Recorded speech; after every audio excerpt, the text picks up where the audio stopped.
What's going on, everyone? It's Saturday. It's noon my time. That means it's Saturday or season gaming Bitcast time. I was drinking a lot last night. I'm just going to put that out there right out of the gate. So I wish I could say that. But the intro is kind of a lie this week. Dan is he's away, actually helping his daughter get into the college life. And so this week it's going to be me and an all-star cast of guests. So Boom, I'm going to start with you because you are my only returning guest here. So you all know him well. We share similar communities. So Mr. Boomstick, how are you doing, sir? Great to have you back. Oh, man, I'm great. Thanks so much for the invite. Yeah, I'm looking forward to today's show. The topics are fantastic. Of course, I get to meet some new folks, which is always nice. And maybe we can even on the turnaround have them on one of my many shows that I put on weekly sometime in the future. But yeah, I appreciate the invite, dude. Thanks. Yeah, of course. Yeah, I think that's one of the things I'm excited about is everyone here runs a show or a podcast. So we'll obviously get into that and make sure everyone watching and listening has all that information before we get out of here today. Sure. So first time coming, a gentleman who I talk to very, very often, almost daily, I think nowadays about games, is our friend Mo. Mo, how are you, man? Great to have you on. Thanks, Ains. I'm good, man. Appreciate being here. Thank you for bringing me on and meeting you two gentlemen as well. I appreciate it. Yeah, man, things are good. You know, Tony Hawk, to be here, dude. World's in a good place. Yeah, dude. You know, it's not. Don't get me gaming wise. My collector's edition got delayed yesterday, and I was pretty annoyed. But then I got the email this morning saying it's ready for pickup. Oh, good. Good. All right. I know I actually had two of them ordered, like I told you, and Amazon emailed me on like Thursday, and they were like, you know, it's not going to be here till like Tuesday or something. I'm like, I remember you mentioned that. Yeah, ridiculous. Amazon's just a mess lately. Anyway, and coming in straight off the streets, he raced to get here, is our friend Gaz from Game On Daily. I know that I've talked about Game On before. I know, Gaz, you and I spoke very early when you were getting Game On kind of going. Yeah. And it's been a pleasure getting to know you as well. I know we've been on another show together too. So great to finally have you on Bitcast, man. No, thank you so much for having me. It's a pleasure being here. I love what you guys do. Always tune into what you guys do. And even when Game On Daily first started, you guys bounced out at us like, these are the guys we have synergy with. So yeah, really, really honored to be here, and really just sorry for my state. You can see from the state from my hair, I broke a few speed limits to get here. It's no worries. Boom and I are feeling the same thing with our hair right now. So I got the mohawk thing going on. You do got the mohawk. Yeah, you got more than me. You got more than me going on. I'm bald, man. I just wore a hat. You know, my wife says the mohawk is my midlife crisis, and yes, but you know what? I was the only police officer with it, so the kids definitely dug me. Whatever works, man. Whatever works. I thought it humanized me, but yeah. Listen, you know what? Bald or not, we're all beautiful, right? Fair enough. All right, chat. What's going on? Good to see everyone. We're going to get into it. So before we do, I know Boom's already been on the show, and we've talked through the Dreamcast love, and hope that doesn't look Dreamcast, man. But I want to really quick talk to Mo and Gaz around just to get a little context for their gaming history. So we're not going to spend a lot of time because we got some stuff to talk about, but going to do a rapid fire approach here. So Gaz, I'm going to start with you, man. Favorite platform or console of all time since you were a kid? Oh God, why are you going to throw me in the deep end with hard questions? I think get a more honest answer that way.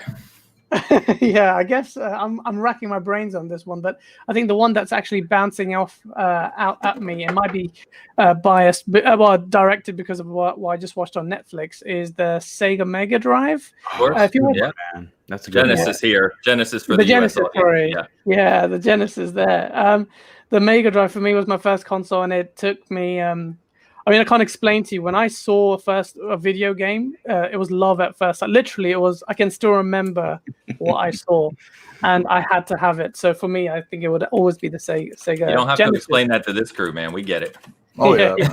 Oh yeah, dude.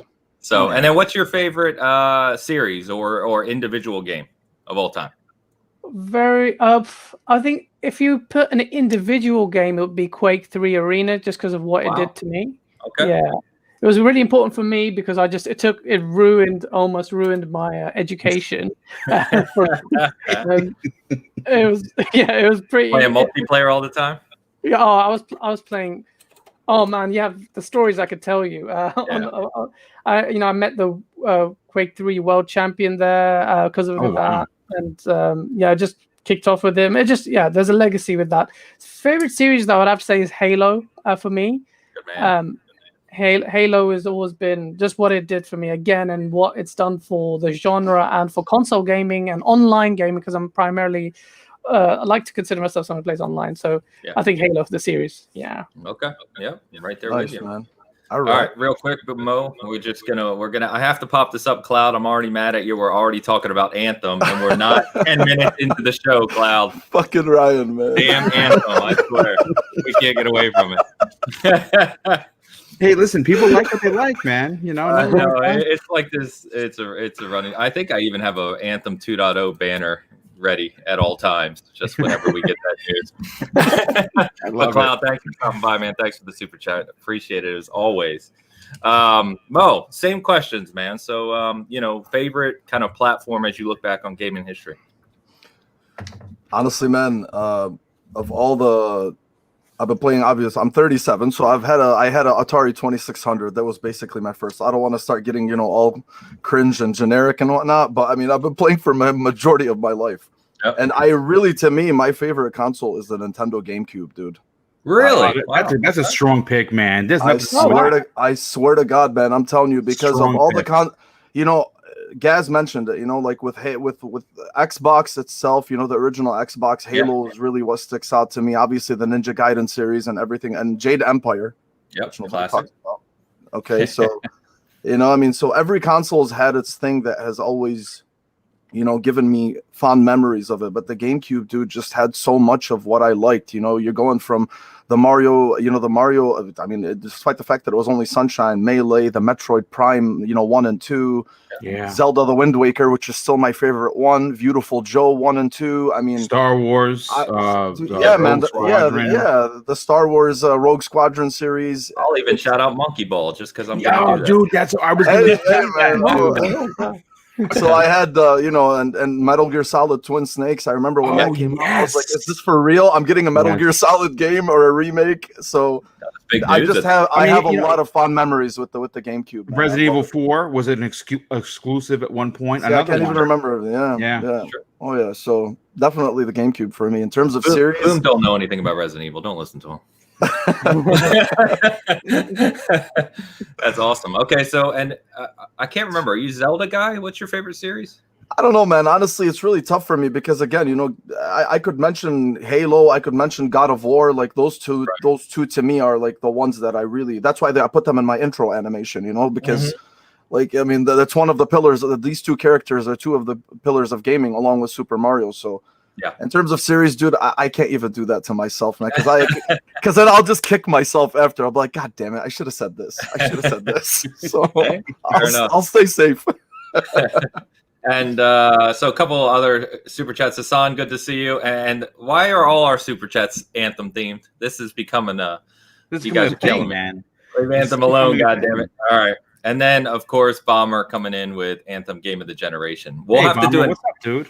We'll do an Anthem cast, and we'll talk. You know what, man? When Anthem makes the comeback, the No Man's Sky type of comeback, I want to see these types of messages. No doubt. Yeah. No, then you'll never hear about it again. No, thank you guys. Appreciate that. And not more than anyone, but I liked Anthem. The combat, the play. I mean, it was a very fun game. If they can bring it back, fix the loot. Get the make the missions meaningful, just everything that we've already talked about ad nauseum. It can be a top tier game, no doubt. Mm-hmm. All right, cool. Let's jump into it. So we're going to talk first about this upcoming Ubisoft event. It's coming this week on Thursday, I believe, which is the 10th. It's just for awareness. It's at noon Pacific, 3 Eastern, and I believe that's 8 British Standard Time for you guys. Mm-hmm. So we already know, we're probably going to see the final details or, lead up to the run up for Watch Dogs and Valhalla. But we finally did get to hear about Gods and Monsters, which has now changed its name to Immortals Fenyx Rising, which that's a pretty big change. I have an opinion on that. I'll wait. I think, depending on how Immortals is received, of course, pretty much confirmed that we're going to see the Prince of Persia remake that was leaked a few weeks ago. In fact, I think we talked about it a few weeks ago because we had this up on our site from the pre-order that kind of went live. Mm-hmm. And Prince of Persia is just, one of those classic franchises as well. So really cool to hear that this could be coming back. As well as, and I don't want to get anyone hyped because we've talked about this, way too many times, and it certainly doesn't mean anything. But the Splinter Cell trademark was renewed again. Please don't do this to me. But remember, you know how many times I have been wrong about Splinters? I mean, every E3. Man. Every Ubisoft form, whatever it says that. I'm not saying anything. It's been like since 2017 with every E3. Like, is this the year? But anyway, this should be a good show. Their last show, it wasn't a bad show, but it showed everything that we already knew, right? Right. There was no new stuff. Yeah, so it's kind of cool that we're going to get to see this Immortals game. I don't know. I want to get your guys' thoughts, not just on the Immortals, but the show in general. And kind of this art style. So this is what we're using for the banner this week. This is apparently a gameplay shot. And it's definitely a little more, I don't know the word I'm looking for, kind of lighthearted, kind of cartoony than I was anticipating this game being. Not that that's a bad thing, But what do you, Boom, I'll start with you, man. When you think about this show for Ubisoft coming on Thursday, and you think about Prince of Persia remake coming back, what would you like to see there? What would you like to see out of this Immortals new IP as well? I'm actually kind of, I'm a little not disappointed. I'm sad for Ubisoft, and I'll tell you why. Because I think that, listen, I'm going to tell you this right now. This is going to be the first show that I expect to say, and it's the first time I'm ever going to say this, don't expect Splinter Cell. I don't think they know what they want to do with this game. And, a good friend of the show, you know who I'm talking about, Randall Thor, a couple of years ago, actually talked to someone that played it, the next gen version, and they scrapped it. So why they scrapped it, who knows, right? It was real. It was real, but unfortunately, it never, it never appeared. Gods and Monsters. Look, I'm going to be honest with you. If you look at some of the most popular games, like right now, lifelike graphics are just not leading the charge. I mean, you can say whatever you want about Fortnite, right? Again, different genre, sure, but it's the cartoon graphics. Even something like Fall Guys, right? I can't stop playing that game. The game's fantastic, man. I love it, dude. I'm just about to hit level 25, and this was free. The whole Fall Guys thing reminds me of when Rocket League came for free on the PlayStation 4. Yeah, right? Very similar. It exploded on the scene. Now, Gods and Monsters. You know what? I mean, listen, it has that Fable kind of a look to it, right? Like, if you remember when Fable first came out, it has those types of graphics. Listen, if the control is there, if there's a strong story, if there's customization, I think it could work. I listen, sure. It's certainly much different than what Ubisoft has done. I mean, we're very used to the quote unquote Ubisoft way, like big open world. You got to get to this tower. You got to shoot a bunch of bad guys. You got to sneak into this base here. Mm-hmm. This is very different. So I'll say this, and I've said it before, and I'll say it again. Outside of Capcom, which is by far my all-time favorite developer of all time, sure. I think that for this particular generation, Ubisoft has been dropping bombs.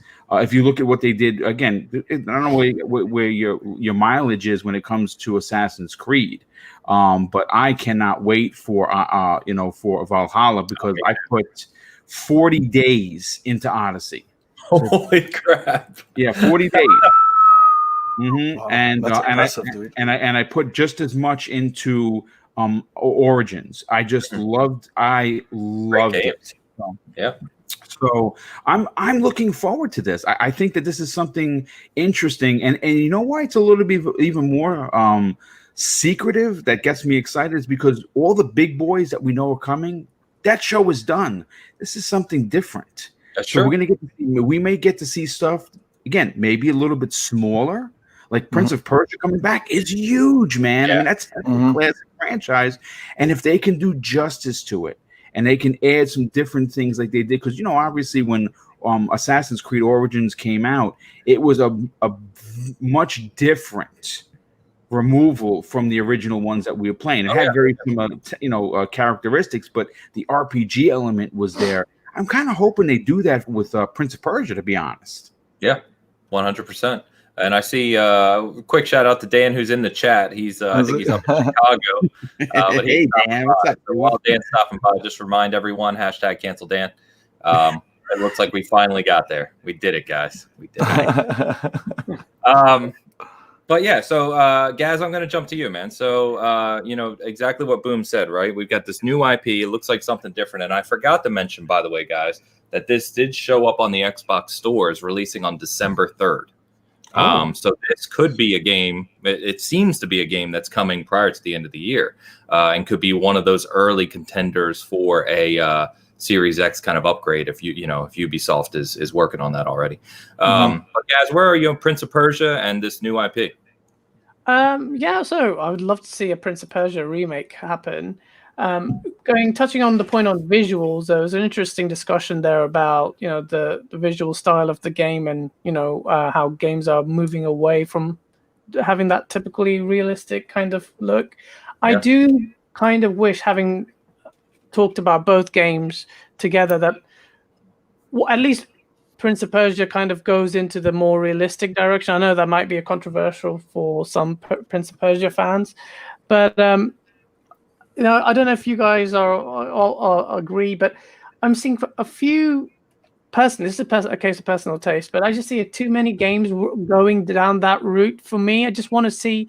I feel like, particularly because we're coming up to next gen. I know this is not a next gen game, but generally because we're coming up to next gen, I'm kind of dying to see something a little bit more realistic. Something like, if God of Splinter Cell was released, and if that's cartoony, I'm gonna hang my hair out.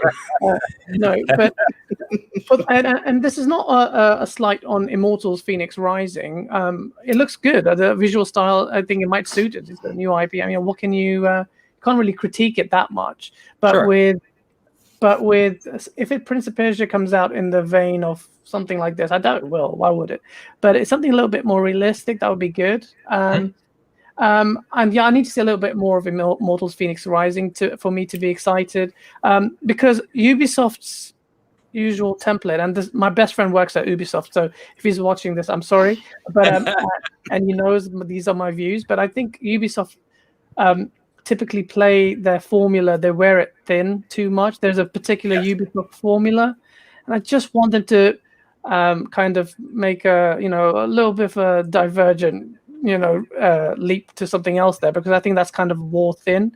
And it's a bit premature for me to blame, or accuse Immortals Fenyx Rising of falling under that trap. I'm just worried that it might go down that route. So something different, not like in the vein of Assassin's Creed or something like that. Well, I think they talked about that too. Is part of the reason I think that this game, as Gods and Monsters, got pulled back, and Skull and Bones, by the way, which we still haven't seen. Yeah, there's that too. They talked about that as their games were feeling too samey and the same formula and things of that nature, right? So there's Asa in chat, I say. So Mo, you are Asa, sorry. Oh, where you at on these, man? I could touch.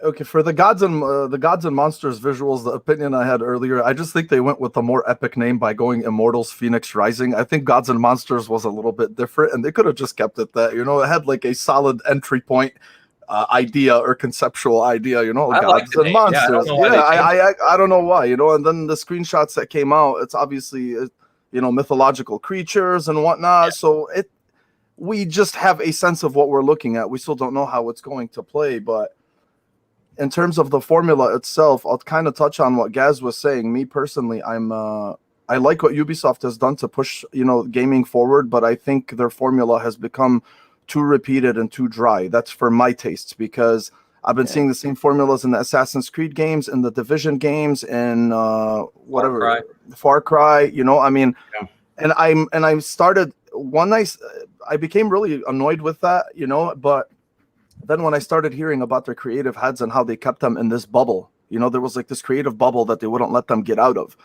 And maybe I think that was around the same time that these, you know, that thing that you were mentioning earlier. Guy who apparently controlled everything is gone now because of the sexual allegations, right? He's gone. So, and he was the one that, and really where I started to really get annoyed with it was that article that came out where apparently they were going to do some type of King Arthur and the Knights of the Round Table game. Yep. And he just completely shat on that because he wanted it to be like Lord of the Rings-esque or whatever the hell that means. So I do hope they do something different, because Prince of Persia itself, since you guys were touching on it, I wouldn't expect it to look, you know, to have that cartoony vibe, because generally, you know, historically, it never really had a cartoony vibe. It was, I mean, they were pretty technically sound, you know, from what I remember. I mean, they had some really great visuals. They were known for it, especially Sands of Time, you know, with the blooming and with the bloom effects and whatnot. So I do think they will go down that route. I think if they make it, Boom, just to kind of touch on what you were saying, I think if they end up doing that itself, because remember, Assassin's Creed, the early ideas for Assassin's Creed were Prince of Persia. Yes. That was supposed to be if you remember correctly. And then it kind of became its own thing and it formed its own thing. And now we have the Assassin's Creed series. So I think if they try to do that again with Prince of Persia, I don't know if that's something that I would like, because you know, with the previous games, I'm a big fan of the series. So classic. If they want to make if they want to make the levels larger and have multiple approaches to the way that you can solve things or whatnot, yeah, I'm all for that, you know, but to make it the same way and to give it those heavy RPG elements, I think would be taking away from the game itself and what it really was. You know, it's really puzzle solving and using the time effects, the time reversal and whatnot. So all these distractions in these other RPGs that they make, I think would kind of take a little away from that. So that Did you like the last one that they released? The one that was like a cartoon kind of a graphics, like the cell shaded Prince of Persia, where when you fell off the wall. I know. Yeah, I know. So I did. I liked it. You know, I liked it in a sense, but I felt like the game just never punished you. You know, the scope of it was huge. There was no risk and reward. There was no risk and reward. So because I used to look at it, I'm like, okay, if I die here, well, the girl's gonna rescue me, so let me just jump. You know, so that's really how it was. You know, there was you didn't have that fear of like, oh shit, I can't do this. No. You know, I don't have enough reversal sand or whatever it is. So it's. Yeah, so I liked where they were going. They had a lot of great ideas. I thought the color, you know, the visual style they used was beautiful, but I just think the execution fell a little bit short in terms of what they were trying to do. Yeah, it's gonna be interesting to see what they do here. I'm looking forward to seeing it, and especially if it's a remake, if they've chosen Sands of Time or a different game, we don't really know, right? Because a remake nowadays can be so many things. We don't know. But in terms of Immortals, Gods and Monsters is just easier to say too. I'm just going to call it Gods and Monsters. Gods and Monsters is. I'm hoping I would like that too. Yeah, so Immortals Fenyx Rising is just that's a mouthful, man. I'm curious to see, you know, how the game looks in motion. Right, these couple screenshots. That's all we have right now. So it could be very fluid in motion. I'm also curious to see what type of depth it has, right? Are we talking about a game that's very surface level depth and this is a smaller game? Or are we talking about something that's a big RPG with, you know, customization and loot and RPG elements and, you know, whatever else? So really no idea, but I am excited for the show. You know, before we jump to the next topic, I didn't even put this on our list here, guys, but I did want to touch on the fact, and we were kind of joking about this before we went live, but we're now a week into September. I know where you're going with it. Yeah, we're coming up on the second week of September, and we still have nothing from Xbox nor PlayStation. Not even a show to look forward to at this point. Now, the rumor is we've heard this for months now, but the rumor is this week is we're going to get the news on when the next shows are going to be. And I could certainly see that happening based on what I've heard. But still, the fact that we're going to hear about when shows are happening the second week of September, which is 7 weeks to launch, is baffling to me, guys. Look, I'll say this. I have been gaming for over 40 years. My first controller was 1978 when my dad brought home the Atari 2600. Yeah, I'm the old guy in the room because I'm going to be 50. I may not look it, but I'm going to be 50 at the end. You're wealthy. You really don't. So thank you. I'm shocked, man. Thank you so much. You know what it is? It's the kid in me that keeps me alive. I still collect toys. I mean, come on. I mean, I'm devastated I didn't get the collector's edition for Avengers. We were just talking about that. I don't know what you're talking about, Boom. You should probably cut that out. Yeah, right. You don't. Yeah, of course. You don't have the skateboard behind you. But I gotta say, I've owned every. See, obviously I live in the United States, and I can say without any chink in the armor, I've owned every console in this country has ever released, and I used to import everything. It's my thing. It's my video games have always been my thing. So I always went out of my way to support it. And I, in the history of gaming, have never seen the inconsistent behavior. Now, I get COVID. I absolutely understand that this world that's turned on its ear in a way that none of us ever. I've never seen anything like this. Right. And again, not to kind of bring it down. I was there for 9/11. Right. So I was down at ground zero for over 2 months. So I know what the world looks like when it's on its ass. Mm-hmm. But I've never seen anything like this. With the world the way it is right now. So I understand there's a tremendous amount of difficulties with getting things done. I absolutely get that. But my goodness, this game of chicken that both Sony and Microsoft are playing in regards to this pricing. And again, we were talking about this before, Mo. Price, listen, I have the money. It's ready to go. It's been ready to go. I've been saving gift cards since last birthday to get ready because I want everything. Like for Sony, I'm going to buy the console and I'm getting the disc version. I'm not doing digital. I'm not painting myself into a corner, but I'm buying every piece of peripheral. I've always done that for every gaming launch since I could remember. So I'm getting everything. So the money is there. But you know what? I would like to lock this stuff in with a reserve, at least, so I can know that I'm going to get one. Give us an idea. And the fact that, like Ains was just saying, 7 weeks away from the potentially, because obviously the stuff leaked with Microsoft for November 6th, the controller, right? So we have an idea. They've said November, so we know it's November. But man, this is. You know what? It's making this. The world is already stressful. I don't need this on top of it. I don't think you can't. I agree with you, Boom. You can't put this all on COVID because ultimately it's a policy decision. You've matched everything else. Absolutely, they know. Yeah, it's not like they couldn't share, right? They're not prevented from sharing. Absolutely, yeah, they're not. It's a perfect storm of obviously COVID-related delays, but really spurred on by the fact that things are very different this gen. Price is so fundamentally important when it comes to the next gen.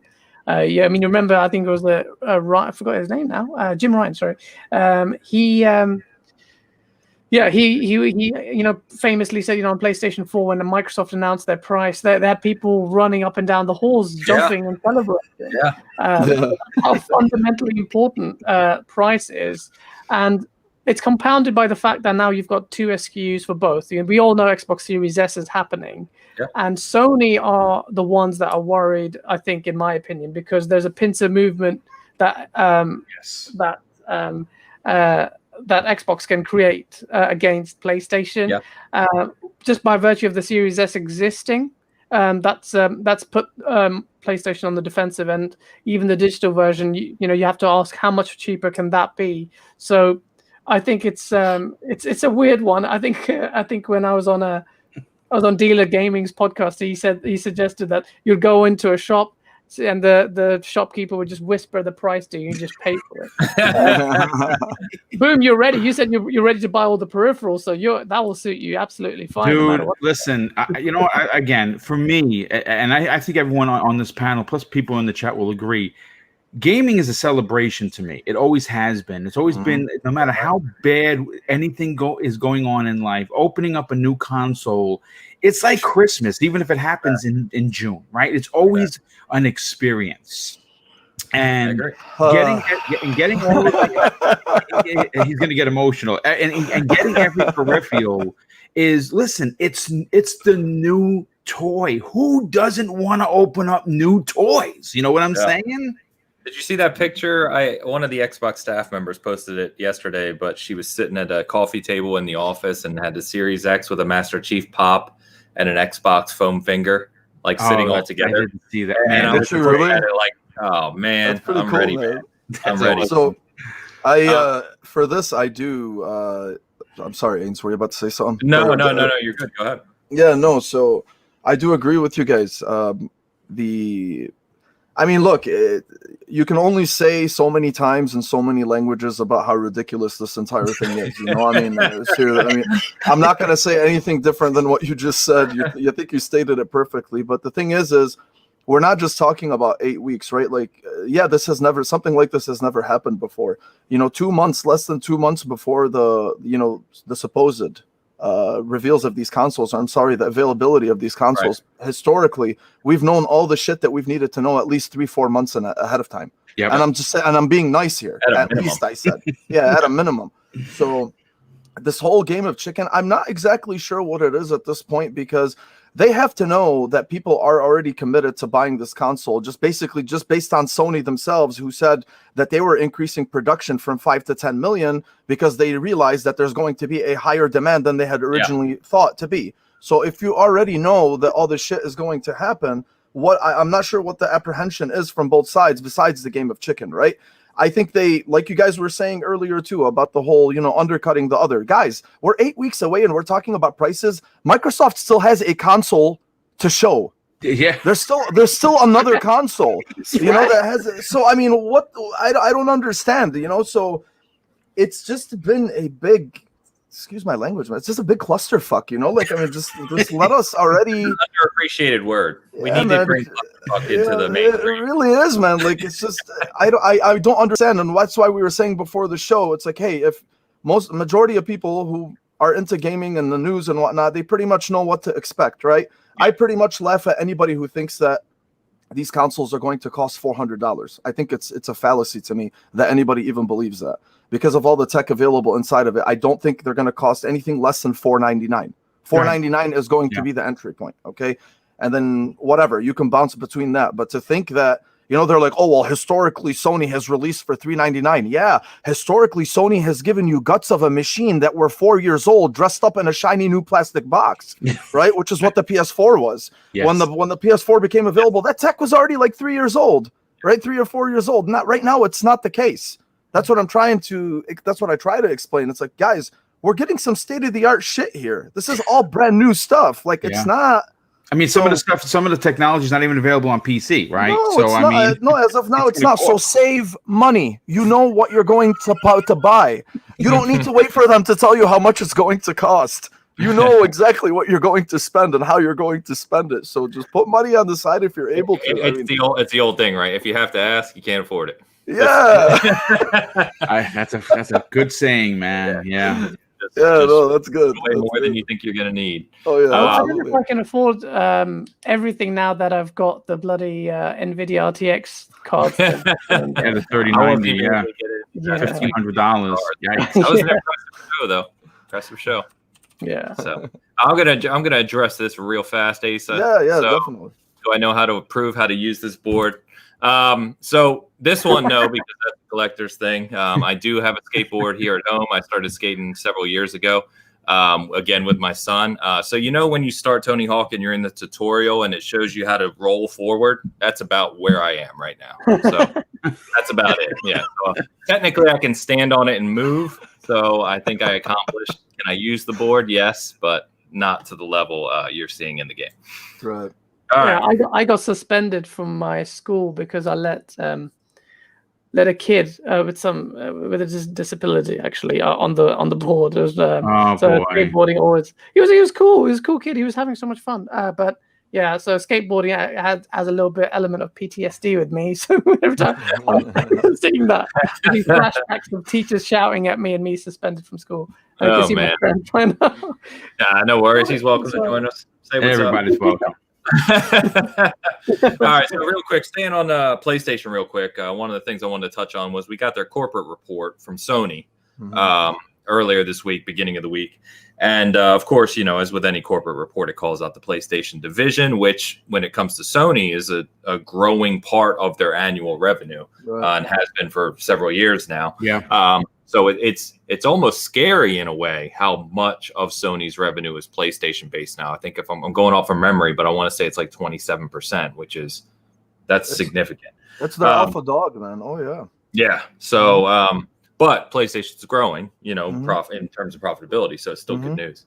But real quick, they mentioned that they currently have 14 studios as part of what they refer to as their WWS, which is Worldwide Studios, which is an interesting thing, right? Because we know Xbox has 15 now, but PlayStation has 14, and they said, just like Xbox, that they're still looking to potentially acquire, you know, continue to expand and acquire first-party studios.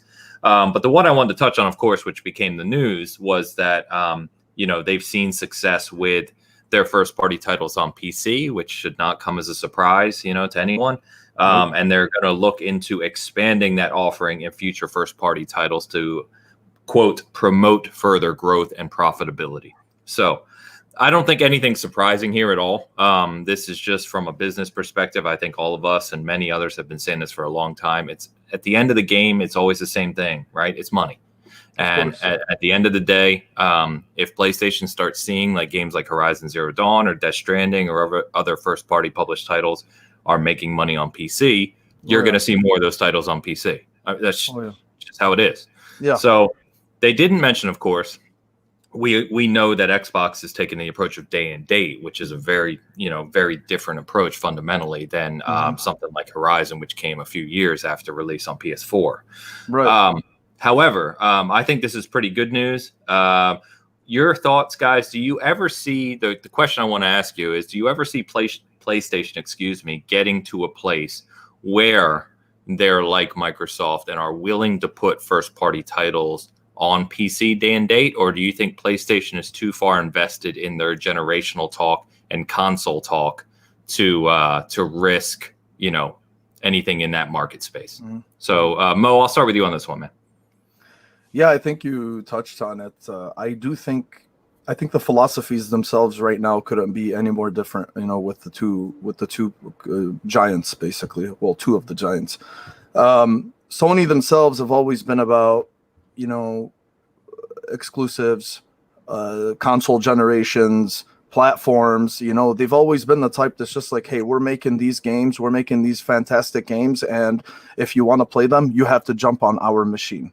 So that's just what their mantra is, right? And I always talk about this on my own show, is about how really clever Microsoft is, because the way that it happened this generation is it looks like they've tried to fix as many things as they possibly can, and they got to a point where they're like, okay, look, we're not going to be able to do this, so why don't we try to change the market in a different way? So what they've done now is, now everything is cross-generational, whether it's accessories or whether it's games or whether it's your backlog or whatever the hell it is, right? And they've gotten to a point now where any main decision that's made in the industry, you really think about whether that's pro-consumer or not, right? And I think that's really because of the way Xbox has handled it, because they've actually shifted the market in that sense to make you think that way, you know, even if it's subconscious. Now everything is judged on whether it's pro-consumer or not. So to go back to Sony, that's not what they want to do, and they don't care, you know, because they have the sales, they have the games, they have the whatever it is. So they know if you are invested into their ecosystem from before, you're going to invest into their ecosystem again. Yeah, you know, and that's why they want to buy more studios and increase their production and whatnot, because they know this is what their bread and butter is. So to answer the question, I'm sorry, man, I went off on a tangent. Good stuff, man. That's what it's all about. So to go back to the PC thing, I don't think that they're going to go day and date, because it's a different philosophy. Sony is, despite the fact that they know that they are able to squeeze so much out of these games now, you know, with Horizon Zero Dawn and Detroit Becomes Human and whatever, and I love the fact that they're bringing them to the PC, because there's a lot of people that I know that don't have a PlayStation and they want to play these games. So for me, it's fantastic, and it's good for Sony because it's a strategy move. It's a business strategy move. But they're not going to take away from their own sales as well. You know, because don't forget, the PC is a huge open platform, you know, and they know that if they end up releasing day and date, how many millions of people are just going to sit there and be like, why do I need to buy a PlayStation? I might as well, you know, like, I mean, if Demon's Souls is coming. Let me tell you something. Their fan base is rabid, and I think what you would have is revolting in the streets. Like, if you, listen, come on, man. We got to be honest here. The PlayStation community is, to its own fault at times, overly excitable when it comes to their brand, and I love that. I think that if you keep the toxicity out of it, it's a great community because they love PlayStation. Now, what we have to look at is Jim Ryan as a leader. If you look at what Jim has done in Europe, PlayStation has outsold Xbox 8-1 in Europe. And before this generation, Microsoft did pretty well in the UK, did pretty well in the EU, right? Jim found a way to turn that around. He's a shark of a businessman. Absolutely. Really is.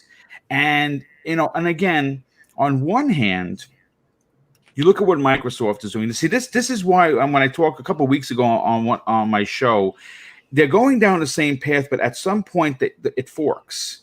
Sony's doing their thing, very traditional, right? Console, you know, first party, single player, and Microsoft is kind of just doing their own thing. They're both going to succeed.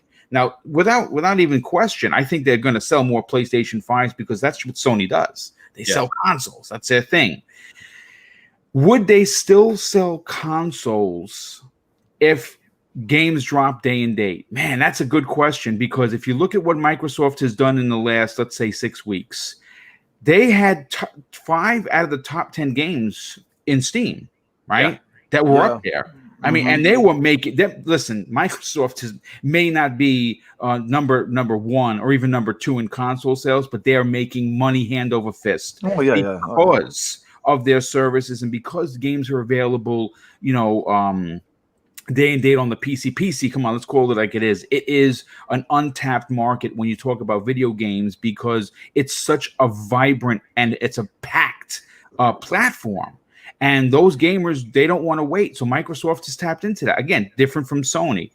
I think that, again, this is trying to really keep the fanboy shenanigans out of it. That your diehard community, in my opinion, would feel betrayed by Sony if they did day and date. I would love to listen. I've been calling for PS Now to become Xbox Game Pass because I would love to invest in an ecosystem like that gave me games day and date that I didn't have to buy unless I wanted to, right? But you know what? I put a lot of arguments here. In my opinion, I think Sony, even though they would have to weather a little bit of a storm, I think they're leaving money on the table by not doing day and date. That's just my opinion. For PS Now, not PC, you mean? For PC. The PS Now, I'm sorry I brought that into the conversation. I want them to do a Game Pass thing, but bringing games to PC when everyone always says, well, why do I got to buy an Xbox? I have a PC. I don't have a PC. I run my whole show off a Surface Pro. You know what I'm saying? I don't have a rig. Rigs are expensive. I've always been a console kind of a dude. So when you hear that people throw that around, I mean, listen, the percentage, and this is fact, folks. The percentage of people that currently on PC play in 4K Ultra is probably less than 15% of the community. Yeah, it's very low. Oh yeah, absolutely. I believe that. Oh yeah. So I mean, people are still most gamers are playing in 1080p, and maybe they're just maybe the frame rate's a little higher. They're not playing on ultra settings. So the argument of, well, why buy a PS5 if I could play on PC is because people don't have PCs that can play games that are going to be as stout on the PlayStation 5. So for me, if I was running the show, and they'd probably be out of business, I would risk doing day and date launches for the fact that you're going to sell more copies of the game. A game like Spider-Man, let's just say, right? As of today's date, we know it sold 15 million. That's awesome. It's one of my favorite games. I platinumed it, loved it. Yep. But there's 114.5 million PlayStation 4s. Are you saying that 100 million people didn't play Spider-Man? But if you launch that on PC, I guarantee you double your numbers easily. Yep. Again, I'm sorry I went on a tangent. I just had to get my thoughts. No, you're fine, man. And guys, we'll get to you on the same topic. We did get a super chat from SM, £5 or £5. I'll say quid. £5 super chat. Hey guys, where do you reckon Google Stadia will fit into this? So that's a whole nother thing we can unpack. So Gaz, why don't we start with PlayStation on PC and your thoughts to what Mo and Boom just said, and then we can tackle Stadia on the tail end. Thank you for the super chat, SM. Hi, thanks, SM. I can actually tackle that very quickly and answer the question with one word: nowhere. Back to.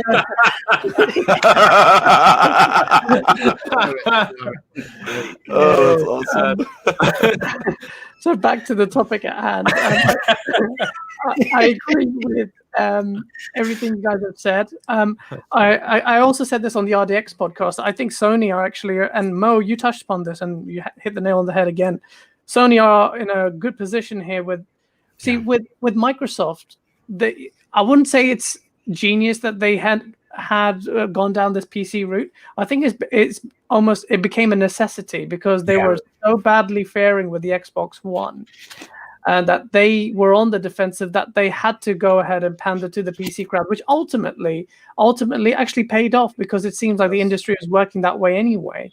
Because PC gaming is growing, or as far as I can see, it is. It's growing to prominence, not to the point where consoles are irrelevant, but it is a growing market, and so that it worked out. It worked out because in combination with what Xbox is doing really impressively with Game Pass, did that work out? And it's great to see Microsoft titles in the top 5 on Steam, despite the fact that a lot of these are on Game Pass as well. Like Sea of Thieves. It's crazy to me. So yeah, I think Sony actually will never. I think tactically it would be stupid for them to do that. To have them day and date out on one PS Now, unless they want to take PS Now seriously, because they don't need to do that at this stage. Right. They get double dip as well. They will not announce, because Microsoft are obliged to now release their games on PC because that's their strategy. And historically, the PC crowd felt betrayed by Microsoft because it had its legacy there. Yeah. And so there was always an obligation. Legacy.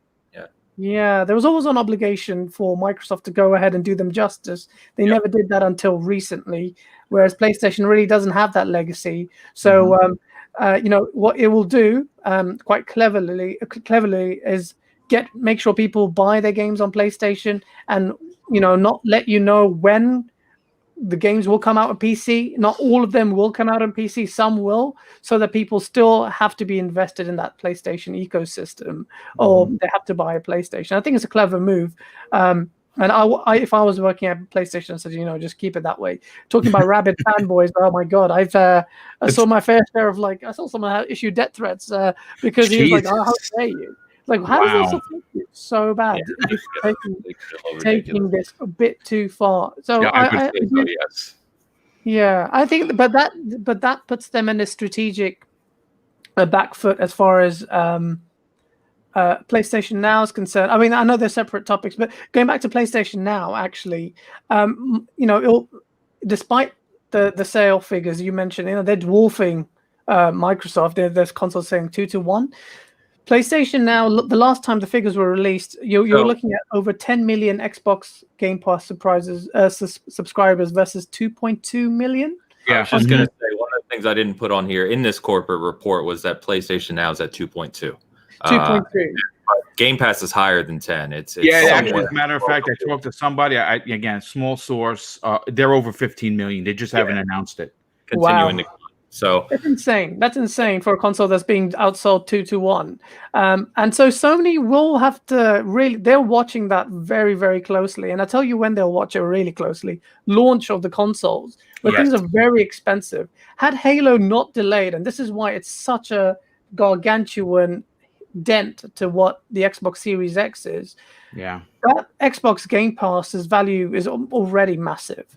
It's massive, but having buying a console and then just subscribing to how much money you save. How much money do you save a day one on launch? So Sony would be celebrating that massively. It's a huge win for Sony in the short run that Halo got delayed. But that 10 or 15 million versus your 2.2, it's a worrying figure.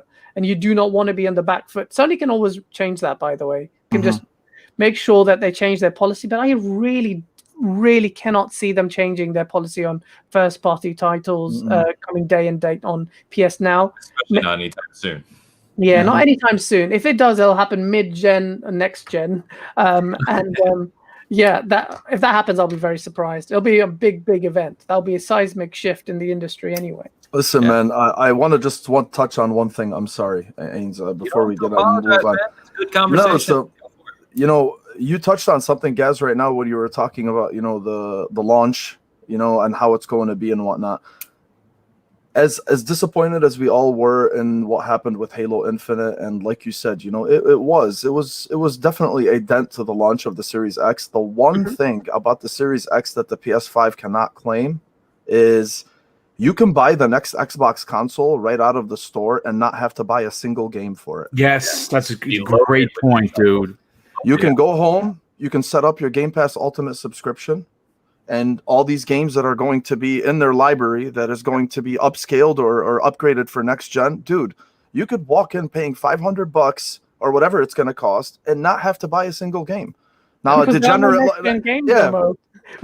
the? I know, but I'm just saying though, because of the fact that there are some games themselves, like Medium. Yeah, I mean, Medium as part of Game Pass, right? Yeah, that will be. So the whole point is you don't have to, right? And that's the thing that Sony's different from, right? Sony is just like, hey, if you want this PlayStation 5, you're going to have to buy the game. But you know what, though? I do appreciate that from a sense as well, because look, man, Sony, when it comes to advertising and marketing, they know how to hit you. They know exactly where to pinch you, right? So what they do is they tell you, hey, okay, the Series X itself, what a lot of us fans of the console or of Xbox itself have been wondering is, why have you not given us what we're going to be paying into this machine? I'm paying $550 on day one. Why have you not proven to me that my $550 on day one is going towards something different than what the older crowd is getting, right? I'm sorry, this is selfish, but I'm being honest here. If I'm going to pay that much money on launch day, indulge me. Make me feel special. Make me feel like what I'm paying right now is actually worth it. Otherwise, I'll stay on my One X like I happily will, which I'm not going to, but I'm just saying. But the PlayStation 5, what they're doing is this is why their philosophies are different, because Sony's just like, well, if you want to play Spider-Man, if you want to play the new Ratchet and Clank, you buy a PS5, but don't worry, it'll look a lot better than what you're used to already with these little cute particle effects and the ray tracing and all this other shit that we're seeing. So I prefer Sony's. I think Sony's structure is good. Yeah, absolutely. I'm telling you, dude. Yeah, absolutely. And that's why it works for them. That's my whole point. It works for them. They know that there's a market for it. And like Boom was saying, the fans are rabid. Dude, they'll eat that up, And the good thing about it is they know how to give that to you in a package. They know how to tell you, like, hey, you're spending this much money on the PS5 day one. Here, we'll make it worth your while. You have to buy games, but we'll make it worth your while. The one thing I love about Sony, and I talk about this on my show all the time, is their marketing arm is like Hulk Hogan's 24-inch python. Like, it is the biggest in the business. It really is impressive. But the one thing that Sony knows how to do, and they've done it this entire generation, is sell hope. And all they need to do is put out a trailer, and people will immediately reserve that console when it's reservable, right? I mean, how many PlayStation 4s did they sell in the Year of Dreams in 2015? Do you remember that E3? I mean, I walked away from that saying that I cannot believe what I just saw. Now, granted, we had to wait several years for many of those games, but talking about it, look, guys, that's just how I'm into it. I'm getting goosebumps just talking about E3 2015, right? I mean, that's how excited I was. They sell hope. They make people want to run out and buy a console. And getting to what Mo was saying, I listen. I had Major Nelson. I interviewed Major Nelson on the 23rd of July, and they and PR reached out to me again. My channel is only 5,000 subs. It's nobody. You know, I mean, I have a great audience, but it's compared to, like, for instance, Dealer. I mean, I'm like a blip on the map, right? But I was able to get Microsoft. That's because they know I'm such a big fan of their stuff. And even someone who bleeds green when you cut them, has to ask the same question I was asking. How come we have not, to this day, 7 weeks out from launch, seen controller in hand, console on the desk, playing game, whatever? You want to show me the Medium, fine. You want to show me the Ascent, fine. You want to show me Call of the Sea, fine. You want to show me one of the other 12 minutes or Tunic running on it, that's fine. You want to show me what Horizon 4 looks like enhanced, or Gears 5 running at 120 frames per second, but show us something, man. I'm buying it. I'm actually hoping that because I had I don't know if this is going to happen. Because I had Major Nelson on, maybe I'll unbox it and even review the console. But again, my channel's so small, I doubt it. But so what, man? Just do it anyway. Who cares? Hell yeah, man. Hell yeah. More power to you. Listen, the fingers and toes across, folks. Hopefully I can review that thing. But I'm hoping that the quote unquote Microsoft event. I'm hearing the week of the 13th. I don't think it's going to be next week because obviously it's the holiday week. People are just coming back. School's starting. Life is kind of starting to get back to normal to some extent. So I'm hearing the week of the 13th from what little sources I have. I'm hoping that this is pre-taped. I'm hoping it's about 60 minutes, and I hope that we get price, release date, and of course some gameplay. I don't know how we got to Microsoft all of a sudden, but somehow we did. Sorry about that. That's how it works, man. Conversation. That's all right, though. Good conversation all around. I think. Ains, what do you think? You never tell us your views. No, I'm letting you guys He's the host. He just Ains. You don't ask the questions here. I do. I actually agree with almost everything you guys said. The one thing that does confuse me with PlayStation, I don't think they're going to go day and date. It just, again, as you all said, it goes against their methodology, and their methodology works for them. And Mo pointed out, which same thing I say all the time, is that people think that there's between Nintendo and PlayStation and Microsoft or Xbox, there's this like head-to-head battle going on. And there is a battle, but don't think for a second that all three of these companies can do things wholly unique and still be massively profitable, because they are, and they will continue to do so. And I forget which one of you said it, but PlayStation and Xbox's methodologies have diverged, right? And they're kind of going like this, but their profits are still both doing this. So the gaming industry is just growing at a rate that can support that. And, I think, and I'm just trying not to get us further off track, but I think that's what Stadia was looking to capitalize on, right? Is the industry's growing. There's this remote capability due to technology expansion that we've seen now, and Stadia hope to jump on that. The problem is Stadia is run by people who don't know what the hell they're doing. And I'm not even trying to be sarcastic, right? It's not sarcasm. That's why it's funny. I had lunch with, I'm not going to name names, of course, but I had lunch with an ex-VP who I meet at E3 for the past 3 years. I've met up with him. We make sure to meet up and chat and everything. And he told me that as soon as they saw his group, as soon as they saw who was put in charge of the layers of Stadia, they knew it was done. Oh, so not gonna and it's just, look, that was that was last year's E3. So that was 14 months ago. Where are they at? So I can't say he was wrong, right there. So that's a whole nother topic, though. But anyway, so yeah, I think PlayStation. What PlayStation has, you guys already touched on. They have an incredible global brand presence, right? PlayStation is a hugely recognizable brand. They are in double the markets that Xbox is.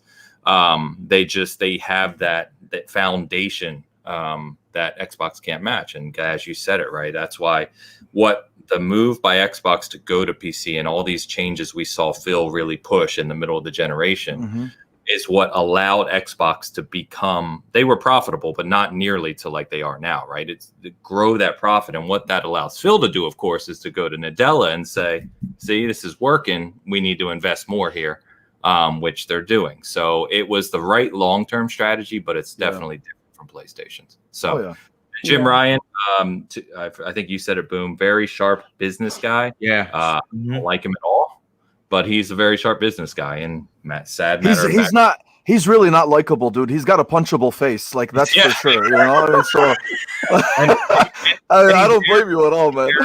And but brilliant business mind. But outside of that, listen, I want you to know that is the greatest comment of 2020. Oh my God! I want you to know, have nothing to do with this podcast or any time I interview Jim Ryan. No, but I mean, not that guy. Jim Ryan's not that guy that's going to come out on the stage and charm you. He's just not. No, he's certainly. He's not Jay Allard, man. Sean Layden was that guy, and he's gone. Sean Layden was too. I love Sean. Sean's a good dude, man. And that's, again, Jim Ryan, there's plenty, trust me, I work in the corporate world. There's plenty of executives who they're not charming, but they're talking about. They make money. They make money. They make the investors happy. That's what they do. That's all that matters, man. At the end of the day, they don't care whether you know how to crack a joke or not. Just fill up our pockets and we're good. That's honestly it. But this is why I actually prefer, Xbox. Phil Spencer gets it in the neck from a certain contingent quite a bit. We know the motivations behind it, but if I find it more relatable because working in a corporate environment, you tend to see that is quite refreshing. Everyone says he's a PR. Yeah, in America, yeah. I mean, even in the UK, it's the same kind of thing. So, that's why I think, I personally kind of, they're communicating with you directly. Yes. With Jim Ryan, I don't see, apart from Shuhei Yoshida, who doesn't really say that much, but when he does, he appeared on a Hot Wings episode or something like that. He's kind of a goofball. He's a lovable goofball, though. He's so bubbly, man. I love him. Yeah, I really like that guy. Yeah. So I was like, he gave me Gaz, to your point, that's the one thing that Phil is lovable, man. I mean, I didn't get a chance to meet him at just the one executive I didn't meet, man. I was so disappointed with myself. I missed him. I don't even know how I missed him. And I don't even know how, because me and King and everyone were standing right there. Dude, listen, I still have nightmares. Okay, I didn't get a chance to shake his hand. I love Phil because he's a gamer, man. I mean, that guy will jump into you jump into his game and you can talk to him, and he's a regular dude. That again, that's like you said, Gaz, refreshing as opposed to what corporate America really is, where it's just cut and dry. It's the numbers to make the profit. Phil is, and again, I know people give him the business, but I would much rather have a Phil Spencer, as someone that I can champion, as opposed to, and again, I take nothing away from Jim. Jim Ryan is a businessman. We know what he's capable of doing, but I would rather have a Phil Spencer, in my personal opinion. He's more relatable. Jay Allard had a baby. That would be a beautiful baby. I don't know how that would work. Another great guy, but at the same time, just because Phil is a gamer and he's relatable, let's not take away from his achievements either, right? Yeah, of course, man. I mean, I tell people all the time, they try to poke fun at Phil, and we know who pokes fun at Phil, right? But you try to put this guy is the top 16 executives at the most successful company of all time. Like, give me a break. This dude, he's accomplished more than 99.9% of people will in their life. He knows what he's doing. All you have to do is look at the direction Microsoft or let's just say Xbox was going prior to him being promoted in late 2017. Yeah, 100%. Right. It's a 180% change, and people could say, well, the games, they don't have the games. There's no games on Xbox. If you look at what his message when he got promoted and he did that video, and it was his mission statement for what he wanted to do for Xbox. He wanted to fix the hardware, right? And he did that. He released the S. We got the Series X, which was a mid-gen a refresh. We've never had that before, right? He wanted to fix the services. We got, Live was really tightened up. The Game Pass, right? And then, of course, what did he do in 2018? That E3 was ridiculous. They announced 5 new studios that they purchased, and one that they created in the initiative, and they've been buying up studios. Remember, before then they had a total of, I think it was 5 or 6 studios making games. That's why it failed, because then no one was investing in the company. He turned the entire ship around, and why I'm excited, not just because I'm an Xbox fan. This is his launch. The Series X is under his tutelage, and I think it's going to be successful. And again, the Halo thing is hurts, man. It hurts a lot, but I think that what they can do for this particular launch, and I talked about this on the Xbox Factor podcast on Thursday, is they can pull a Sony from 2013. If you remember 2013, they released Knack, they released Killzone, Resogun, which was an indie title by Housemarque, was the best title at launch. Yeah, and they had a few other. They had the DC Universe that was on the PS3. Their lineup was not that good, and they did well. Now, if Microsoft is going to have the power, we know that. We don't know what the price is going to be, but they could really, really live off of the indies. And I have a list. I mean, I can run right through it real quick. What I think is going to be there, and it's led by, of course, the Medium, which looks freaking-tastic. So I think that even without Halo, they're gonna have they're gonna sell out these consoles, and it's gonna listen. We are all gonna be very happy at the end of the year with gaming for sure. If you're buying both, because I know I am. Yeah, 100%. If you're buying just one, then you might be scratching your head at what you're playing at. Sorry, Boom. Yeah. We're all going to be playing Cyberpunk anyway. Yeah, I know, man, honestly. Yeah. No, one thing I think this gets missed. Sorry to really hijack this point, but Phil Spencer, people need to read the interview GameSpot did with him. Without Phil, I don't know if you know this, but Satya Nadella had this very frank conversation with Phil Spencer a couple of years ago. He said, look, there's a future where Microsoft isn't in the gaming space. Basically saying Microsoft doesn't need to be in the space. What do you think we should do? Phil Spencer's response was such that Xbox then ended up doubling down on it. So what Phil Spencer said is, no, if we're going to do this properly, we have to go all in. Yes. That is what Phil Spencer. That was a conversation with Satya Nadella directly with Phil Spencer. So anyone says that he's a corporate mouthpiece, whatever, know that one thing: they don't have an Xbox. They want Don Mattrick back, and I mean, if he's a corporate mouthpiece, then what's Jim Ryan? Great point. Come on, man. Armchair developers, man. Yeah, no kidding. Thanks for the £5 super chat afternoon. Hope we're all well. We're doing great, man. We're having fun conversation. Good dude. Very good dude. Not mix up. I just had it in my. Why am I messing up your podcast, Dutch? I apologize. Midweek mix up, right? Yes, midweek mix up. Sorry about that. Podcast Wandering Dutch. Definitely check it out. Dutch was on here a few weeks ago now. So thanks for stopping by. I appreciate the super chat, brother. Hope you're doing well. It's Saturday. We're talking games. I mean, that's what it's all about. Yeah. So let's, man, we're all over the place here. We got on the PlayStation. Good conversation, baby. That's what it's about. if it's thought-provoking conversation, then it's a good conversation. With you. So let's jump over. We've talked PlayStation. We have talked Xbox. So you know who we got to talk about, right? Let's talk about Nintendo. I could not wait for this topic, dude. I am like Google Stadia? Google Stadia. I don't even matter run up with Stadia. Yeah, it doesn't. It probably doesn't work. Anyway, so moving on to this. So we've got Super Mario Brothers 35th anniversary this week, and we got all kinds of stuff from Nintendo. And this could end up being a little controversial topic because I know I have some thoughts on this. But real quick, let's run down what we're getting, and then we'll jump into it.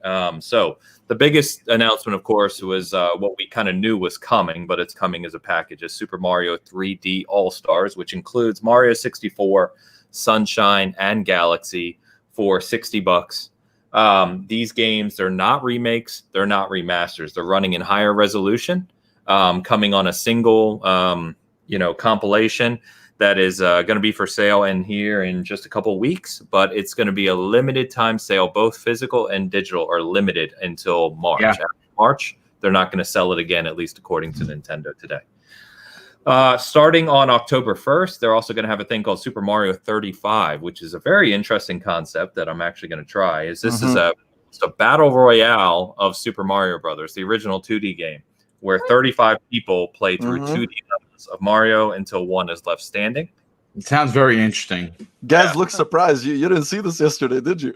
I run a gaming aggregate site, and I didn't know. I should have put up the SG article on your site, man. I'm slacking. Super Mario 3D World. Now, that's the one that was on Wii U. So, of course, a lot of the Wii U ports, or the Wii U originally didn't sell very well. So, a lot of those games have been ported to the Bring Switch. them on over. I'll take my money, Nintendo, please. Damn it. Damn it. Don't let them hear that. It's coming February 12th, and that is $60 by itself.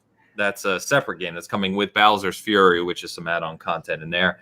And then Mario Kart Live, I think this was the most surprising thing of the announcement, is this is an AR experience, an augmented reality experience that you get a couple actual physical toy carts with cameras built into them, and you set it up in your house. And then using your Switch, you can race around in Mario Kart like you're racing around your house. So damn cool, dude. You guys killed me. I came in with a whole different perspective here. But this is going live on October 16th, or purchasable October 16th for $100. I actually think it's $100, but it's also 100 pounds, which is kind of crazy because that means it's obviously more expensive in England. Yeah. So anyway, here's what we got. This is how they're celebrating. I think, I'll start with some initial thoughts and kick us off. I like that they're celebrating with a bunch of varied things, right? We're getting more games on the Switch. We're getting classic games coming back. We're getting another port. The Super Mario 35 thing is a cool idea. I never would have thought Nintendo would have done, so that should be cool.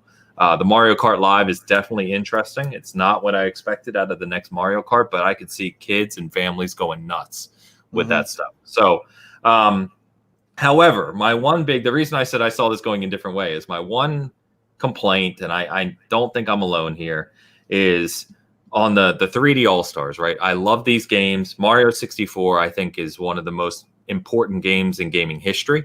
I think Sunshine is underappreciated. I love Sunshine as a game.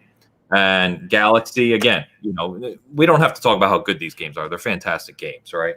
But I do get frustrated with Nintendo consistently that we're getting 3 games that have been out for 25, 20, and 15 years or whatever it is, right?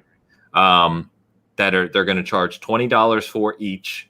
That we've, as we said, without any real enhancents, and most obnoxious of all, buy it because it's only going to be available for a limited time. Yeah, it's so Nintendo, man. That's what I mean. And it's like every time they try to do something cool for the community that fans like us, all of us been gaming a long time and grew up with Mario, and I could talk about Mario forever, right? But you see this, it's like great idea, bad execution. Like what? But and then at the same time, though, everyone's gonna buy it. It's gonna sell like crazy, and Nintendo's profits just keep going up. So whether I like it or not, it's working for them. So it's like they're the Apple of gaming, aren't they? It's really annoying. They really are, man. The March thing is such a ridiculous thing that even digital copies going to be pulled. Like, there's no logic behind that. They're literally saying to your face, "No, we want you to buy it now." And that's it. That's how you drive demand. Nintendo's all about that demand, man. Absolutely. That is so bad. There's no justification for that digital copy being removed at the end of March. It's man. And then the worst thing about all this, I bought 5 copies of it because I'm a piece of shit. No, sorry, I bought. Yeah, man. Hey, we all did, dude. I wore my Nintendo shirt. See, Ainsley, there are other degenerates out there, man. I love it. You know what? Gas? I bought 2 copies. You bought 2 as well, Joe? We're the problem. This is the problem. And the you make a stand. Like, even if I say right now I'm not buying any of this, it won't matter because they're still going to sell millions, right? And then I'm left out. And it's like, it's just, it's crazy. You know what? Let me tell you something. Many years ago, I worked for Funko Land, right? Funko. That's right here. When the N64 came out here, right? Nintendo uses terror tactics when it comes to their consoles and their games. Okay, now back then games were $50, right? $50, right? Okay, no problem. In Funko Land, because they sold based on supply and demand, they were $119 per copy. Okay, so Nintendo knows. Listen, if you remember the original Mario All-Stars, which, by the way, I want to add to what Ainsley said, is available for the Switch if you're an online Switch member. They dropped the original Mario All-Stars into the Super Nintendo part of the Switch. So really? So it's in there. It was in there the day of the Direct. They dropped it in there. So if you like it has Mario 2, 3, the Lost Levels, and I think the original. So I think all 4 of them are in there, and they got dropped in for free. But I mean, look, they did the same thing with Mario All Stars. They did the exact same thing. As a matter of fact, if I recall correctly, you had to send away for Mario All Stars back then.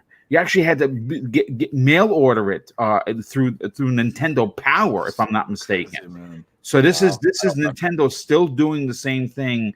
I mean, look, these games are classic. I'm disappointed that they didn't go. I think that wouldn't it be just unbelievably amazing if they would have remade Mario 3D Mario. I mean, Mario 64 rather. Yeah, I mean, that's what I was when this rumor came out. I was like, oh my god, we're getting a remake of what made 3D gaming what it is. And I mean, listen, I'm a little disappointed, but I'm not going to sit here and say that I'm not excited. Again, even if I don't even touch 64, what I'm excited to play and what I think, like Ainsley, you said it, one of the most unappreciated Mario games of the entire franchise is Sunshine. Yeah. My God, absolutely. That game is so good. Mm-hmm. Yeah. Look, man, I will. I hate Nintendo, dude. I swear to God, because they do this type of. Here comes the honesty. Come on, man, give it to us. He's going to tell us honest, but he's also going to tell us he already bought all of this. No, man. The problem. Look, if anyone else did what Nintendo did, okay, they would get absolutely crucified. Okay? 100%. All right. So my problem with Nintendo and their announcements too, I mean, it's not just them, which I'll touch on in a bit. It's also the home armchair anti-consumer crowd, the guys that basically bitch and complain about everything. You see them first in line whenever Nintendo makes announcements like this, and they're just like, "Oh my God, Nintendo!" That's true. So, the same exact people. I swear to God. So that to me is really funny because if you really want to look at this, and I'm not a pro-consumer, anti-consumer bullshit thing. I am. We have an article about that. Yeah, you did, and I love it. So for me, it's business, and I get the business side of it. Just because I don't agree with it, it doesn't mean it. Clearly, I reserve these games, so I don't agree with it. But we're suckers, we're degenerates. So this is what we end up doing. In terms of the money, though, I mean, guys, look at this, right? We had the Crash Trilogy remaster and the Spyro Trilogy remaster, all games that are fairly newer than these, except for Galaxy, maybe, and they actually got proper remakes. Very good remakes. Right. Very good remakes. Proper remakes. Yeah. And Crash Trilogy was sold for what? $40? $50? We're talking about Tony Hawk right now. Tony Hawk is $40 and you're getting 2 games. Fully remade. And fully remade. So these are just up-resed. And that's all we're getting. Apparently, I thought initially they were just remasters, but apparently they're not. Why? Because it doesn't look like it. They're just up-resed. Well, wouldn't the res update then qualify it as a remaster? That's what I was thinking too, because apparently they're also all playing in 60 FPS. I could be wrong though. I don't know if somebody can correct me on that. Oh, really? Well, that's a big thing. That's I think, yeah. I mean, honestly, man, considering the hardware, there's absolutely no reason these games should not be running in 60 FPS. If you're gonna crack us $60 for these 3 old games, at least give it to us in that. At least give us better performance. I don't want to stay on that thought, but realize what we're saying when you talk about Crash, Spyro, and Tony Hawk. Now, what we're saying, and this is crazy, right? That these words are going to come out of my mouth, is that Activision is being more friendly to gamers than Nintendo. That's where we're at. We should timestamp this, because this is a conversation we never thought, if we time traveled, would ever see. Okay, Activision being more forward thinking. Yeah, you know what? Listen. All jokes aside, it's a great point. When you look at Tony Hawk, when you look at Spyro, when you look at Crash Racing looks amazing, right? If they just did that to Mario 64, man, that sell 10 million copies. You know what? I would even dare say that if they gave it the proper treatment, it would sell as many Switches that are on the market. Yeah. You know, I'm sorry. Go ahead, guys. I'll touch on something. I think Nintendo are fine. They're so smug with it that they done it. But you know what? They can get away with it. Nintendo operate in their own realm. They do. So they're very free from. I mean, not free from the critique, but they're just impervious to it. So they're like, it won't really practically affect. That's the thing, man. We're talking about Sony and how rigid they are and how anti-consumer some of their methods are. Like, you got the OGs of gaming themselves, who, just like you said, they operate in their own realm, and they're really the kings of, hey, you don't like it, we don't give a shit. We're still gonna sell it whether you like it or not. You know, what, Mo, they can do that because they get away with murder, and I can't understand why. Because the industry would do nothing without Nintendo. If there's one needs to survive, it's Nintendo. Yeah. Nintendo routinely push innovation, whereas the others aren't doing it. They always follow or try and follow. If it was motion controls, then you had the DS3 controller, which was a complete abortion of a last-minute attempt at trying to copy that. And then you've got the Nintendo Switch with its portability, and people trying to emulate that. And it's just, and now just look at Mario Kart Live home circuit. I mean, it's so wildly innovative, and it's just so cool. And Nintendo, this is slightly controversial, but I say, you know what? I'll take it. No, you're applying Vaseline by producing sick games, so it's not even a hashtag no Vaseline situation with it. People need to hashtag that in the chat right now. I don't have that one in my normal lineup, that's for sure. No, I think Nintendo can get away with it because they produce quality, and that's it.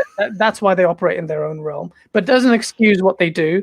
But the industry needs them. The moment Nintendo leaves the industry is a very, very bad time for gaming. It'd be a sad day in gaming for sure. I mean, they are who they are, but we need Nintendo, man. We do. Yeah. You know what, though? Honestly, just to touch on one small thing, the only thing I was really disappointed about, remake, remaster, whatever, but why was there no Mario Galaxy 2 in there?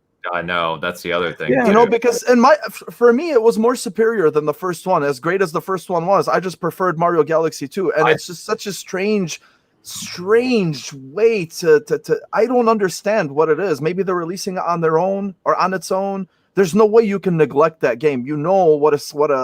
How that it was a slightly more superior game than the first, and it was loved by the critically and the reception. Have Galaxy 2 as their greatest, like their favorite. So then there has to be. I really hope so. I mean, obviously, this is all speculation. If they are releasing this game as its own type of remake or remaster or whatever it is, because they know it's that significant. You know Give what? us something. To your point, it does kind of sound like Nintendo, right? Like they'll give us the first 3, get people excited, and I'd hate to say this, and it would be egregious. I'm going to say it right now. It'd be egregious, but if they did maybe do a little work to it, and they tried to charge $60, people would go out and buy it for $60. With 3D World. That's what we were talking about. 3D World, yes. Yeah. You know what? 3D World. Listen. I got every star in that game. It was one of my favorite games. Did you like it? I was mixed on it. I loved it, dude. You know why I think I loved it? For me, it's more of a personal thing. I sat there with my nephew, and we played. and it was just it was like magic, man. It really was. Like I put a controller in his hand when he was 6 months. You know what I'm saying? So it was special that way. But I got every star, and I was waiting. Dude, I actually yelled out, yes! When they said this coming in February, like a big old nerd, but I get my money, man. It's fine. It's Nintendo. So Flamish says, what's up, dude? Good to see you here, Flamish. He said Mario 64 is 30, Mario Sunshine is 30, Mario Galaxy 60 with dynamic resolution. I mean, really? Hey, Flamish, thanks, man. It's not your information. I appreciate it. I'm just saying, like, really? Not the stuff we wanted to hear. Flamish with your bad news, and then you coming on my podcast after this show. Come on, man. All right, man. So anyway, real quick before we move away from Nintendo, because I know you were pumped about it, Mo. The Mario Kart Live, right? AR experience, a little remote control, set up a track in your house. To Gaz's point, it's innovative, right? This is new. Oh yeah. Families and kids just having a blast with this. $100 for the set. I didn't look at everything. I know it comes with some cardboard cutouts, so you can kind of create your own little track around and car. Knowing Nintendo, I bet you're going to be able to buy extra stuff for it, of course. Oh yeah, of course. But, any of you buying this? Yeah. I'm going to buy it for my nephew for sure. Okay. Oh, I'm not buying it for anybody. I'm buying it for me. Oh yeah, man. I'm getting the Mario and the Luigi one because, like you said, it's just so innovative and cool. And I mean, this effect that you can the car itself has a camera on it, and then you put those augmented reality cardboard pieces, whatever, however you want to make the track, and you can control it from the Switch. It's cool, man. It's certainly innovative. We've never seen anything like that. It's a different perspective, and just to be able to play Mario Kart in your house on the floor or whatever it is, just to see however these augmented reality cards or however the Switch is going to implement that, onto your floor, your walls, your space, whatever it is. I think that's really interesting, man. It's really cool, and that's the type of shit that brings the kid out of me, man. Besides, all the degenerate stuff that we do, with gaming. I mean, this is great, dude. Hell yeah. There's a big challenge there, isn't it? That Nintendo typically kid friendly and all that. This is giving a lot of freedom for people to, because you're going to see a box of tissues and lotion spread everywhere in some people's rooms. It's going to be like, wow. We're talking about Mario Kart, right? No, but really, how's that going to work? I hope so. I don't think anyone has magazines anymore. But we're going to see some interesting setups, I'm sure, but that'll be part of that'll be part of the fun of it, right? Is seeing what people create with this and share it, because that's going to obviously get people talking and want to do their own thing. And this will probably be one of those things that's hard to get on day one, I bet you. If you don't reserve it, you're definitely not going to get it because it's coming out right before Christmas. And Nintendo knows what they're doing. I am going to say, was anyone excited to have Mario Kart in first person? Because that's what it felt like. It was so close. It was cool. Yeah. That's the whole thing. Yeah. I thought that was such a. I wish the regular Mario Kart was they added a perspective like that. The car being that close up to the screen, man. I mean, that's not like a big old nerd again. It made you feel like you were in the car driving. You know what I'm saying? Man, it's really cool. It's really cool. Leo said we're having after dark season gaming. All right, that'll. I'm really sorry about that. All right, man. Let's before we get to what we're currently playing, I wanted to just real quick touch on a couple more Xbox things that kind of came out this week. Not big news by any stretch, but touch on it because I think it's cool.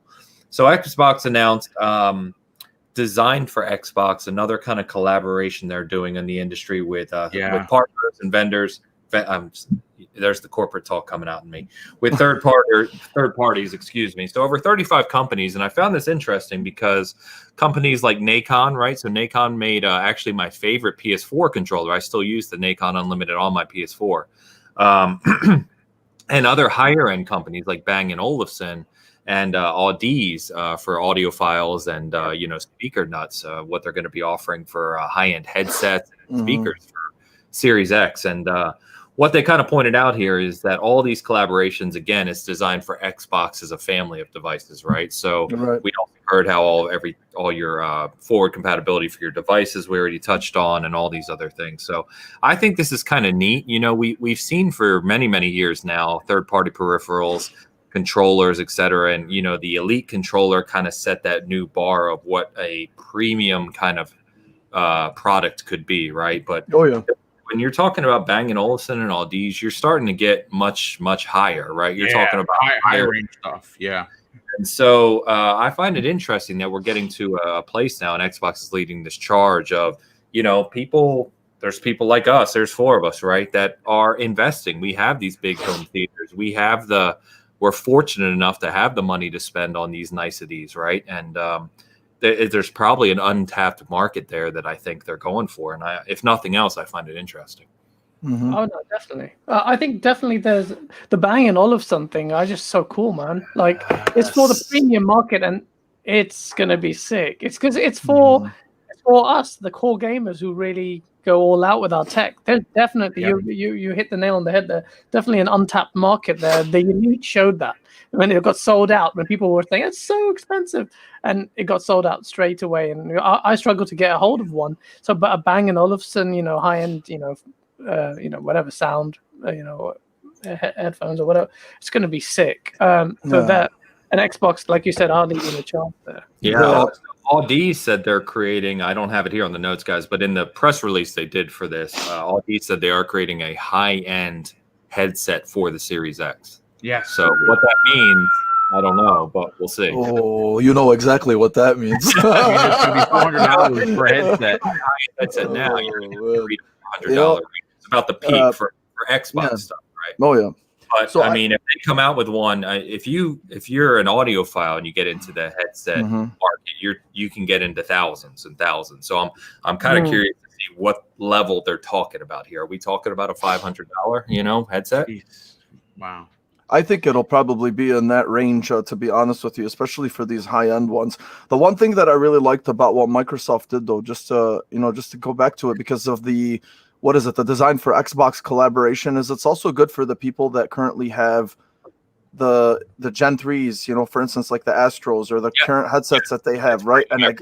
And again, this goes back to what I was telling you guys about how Xbox is shifting the market, because this is now expected of them. Now everybody's going to look at this and be like, dude, this is so cool. Now they even did it for accessories, not just their games or their own accessories, but now third-party accessories as well. And another fantastic move on their end. Yeah, look at the list of that. So it's good, Yeah, that's what they really did. No, they did not need to do that, but they did, because it's part of their philosophy and their mantra and what they're trying to do to bring you over to them. So this is great, man. This is just fantastic, especially for I have Gen 3 Astro A50s, right? And I was thinking about whether I wanted to get the new Gen 4s for this upcoming console cycle.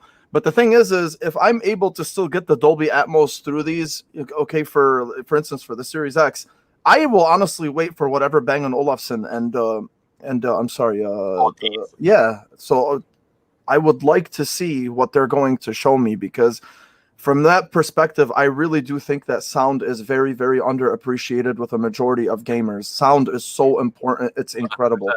And I'm telling you, man, and that's why for me, I wouldn't mind spending the extra money for something like that, because it enhances my own experience so much. So also from an aesthetic point as well.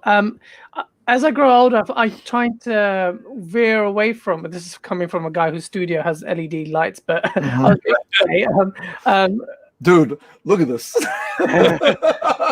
That's true. But, I want to move towards having and that's why I despise the way the PlayStation 5 looks as a console. Because I'm trying to have a more like a mature setup. I love the way the Xbox Series X looks. I hope these guys don't go in the vein of traditional console, hardware manufacturers with stupid racing stripes. there's crazy colors and all sorts of RGB madness, but something more refined, like I think they showed off like a wooden, I think that was Bang & Olufsen had a little preview. They had like a wooden veneer on the headphone, just on the aesthetic point. I know it's not that important, but I think they can bring home theater equipment versus video game equipment. Yeah, exactly. A bit of maturity to the look of it. It may not be massively important to you, but I think it's I'm excited about it. And like Mo, that I didn't even think about it until you mentioned, they didn't need to do that, but they have it. And that's hats off to them. I'm not gonna take my hats off. Look at my hair, but yeah, still. You got hair, man, so I can't say anything. But yeah, no, it's cool. Sorry, I had myself on mute because I'm typing because it's. I should have done that too earlier. Some streaming to YouTube, and Streamlabs is connected as a moderator, and apparently just timed out one of our guests because he said so. He put a link. Yeah, I saw that. I've never seen that before. That should not have happened. So I hope Pan can at least still hear me. Sorry about that. Is what I was typing while on mute. Well, I'll have to. God. So I'm gonna have to ban Streamlabs from my damn show here. Dude, I've been using them for over a year. Best investment I've ever made in the channel. I've never seen that ever. No, it's because I had it enabled as a mod so that it could do things for me while streaming games. So I didn't have people spam links, right? But I'm not even doing it on YouTube now. I'm doing it on Twitch, so I need to demod them on YouTube. So sorry about that. Anyway, Asa said gonna need Gaz back soon. Yes, I'm very well aware. So, but thank you, Asa, for the £5 super chat. Love having you guys here, man. All right. With that in mind, I'm actually going to skip over the Xbox at Tokyo Game Show. We had that on our list to talk about, but there's nothing really to talk about. Yeah. They are opening the show, but they have come out and said that it's not related to Series X, which everyone just kind of laughed about, right? But anyway, why don't we move on to what we're playing, because we're getting to that time of the year where the games are starting to flow again.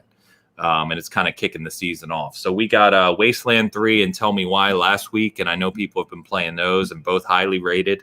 And then just yesterday, of course, officially, we got Tony Hawk and Avengers.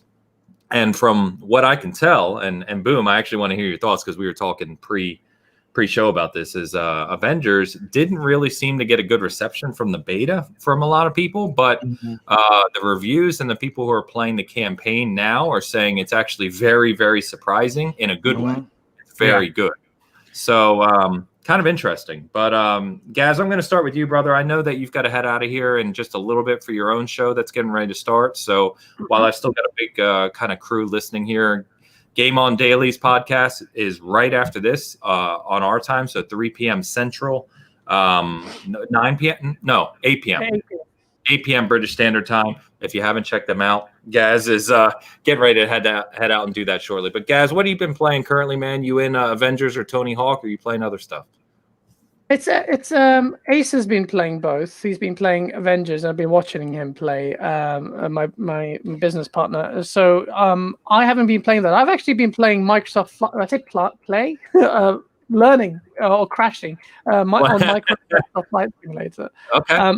If you guys have a rig that can play that, my God, that game has my jaw on the floor half the time I play that. It's stunning. It's something else, and you're practically learning, or not learning in my case, how to actually fly a plane. It's so beautiful. I was working on a video on it like a montage to show off how good it is, but the game is so stupidly over-engineered as far as its camera is concerned. I had to create a Word document that spanned 5 pages just for camera controls. Wow. I'm not joking. It's insane. But then also that speaks to my inability to do things properly. But so I've been playing that. I am intrigued. What I was seeing of Asa, I actually liked it. I was in the crowd where I thought, you know what, screw you with your DLC mentality. I do not want to support you because it just put such a bitter taste in my mouth. Yep. But now people are saying, well, hold on. Cut the echo chamber noise and negativity out. The game is fun. Then I kind of have to reevaluate that, and I will go into.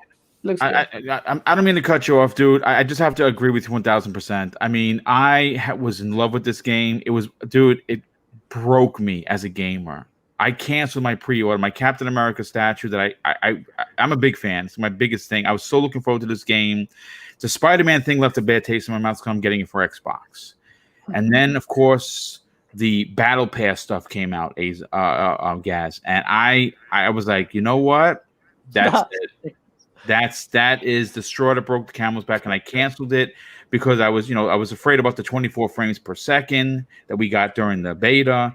And dude, like you, everyone I've talked to is loving the game, so I feel jealous now. Yeah, I know, and I'm torn as well with you. Like, should I support this now?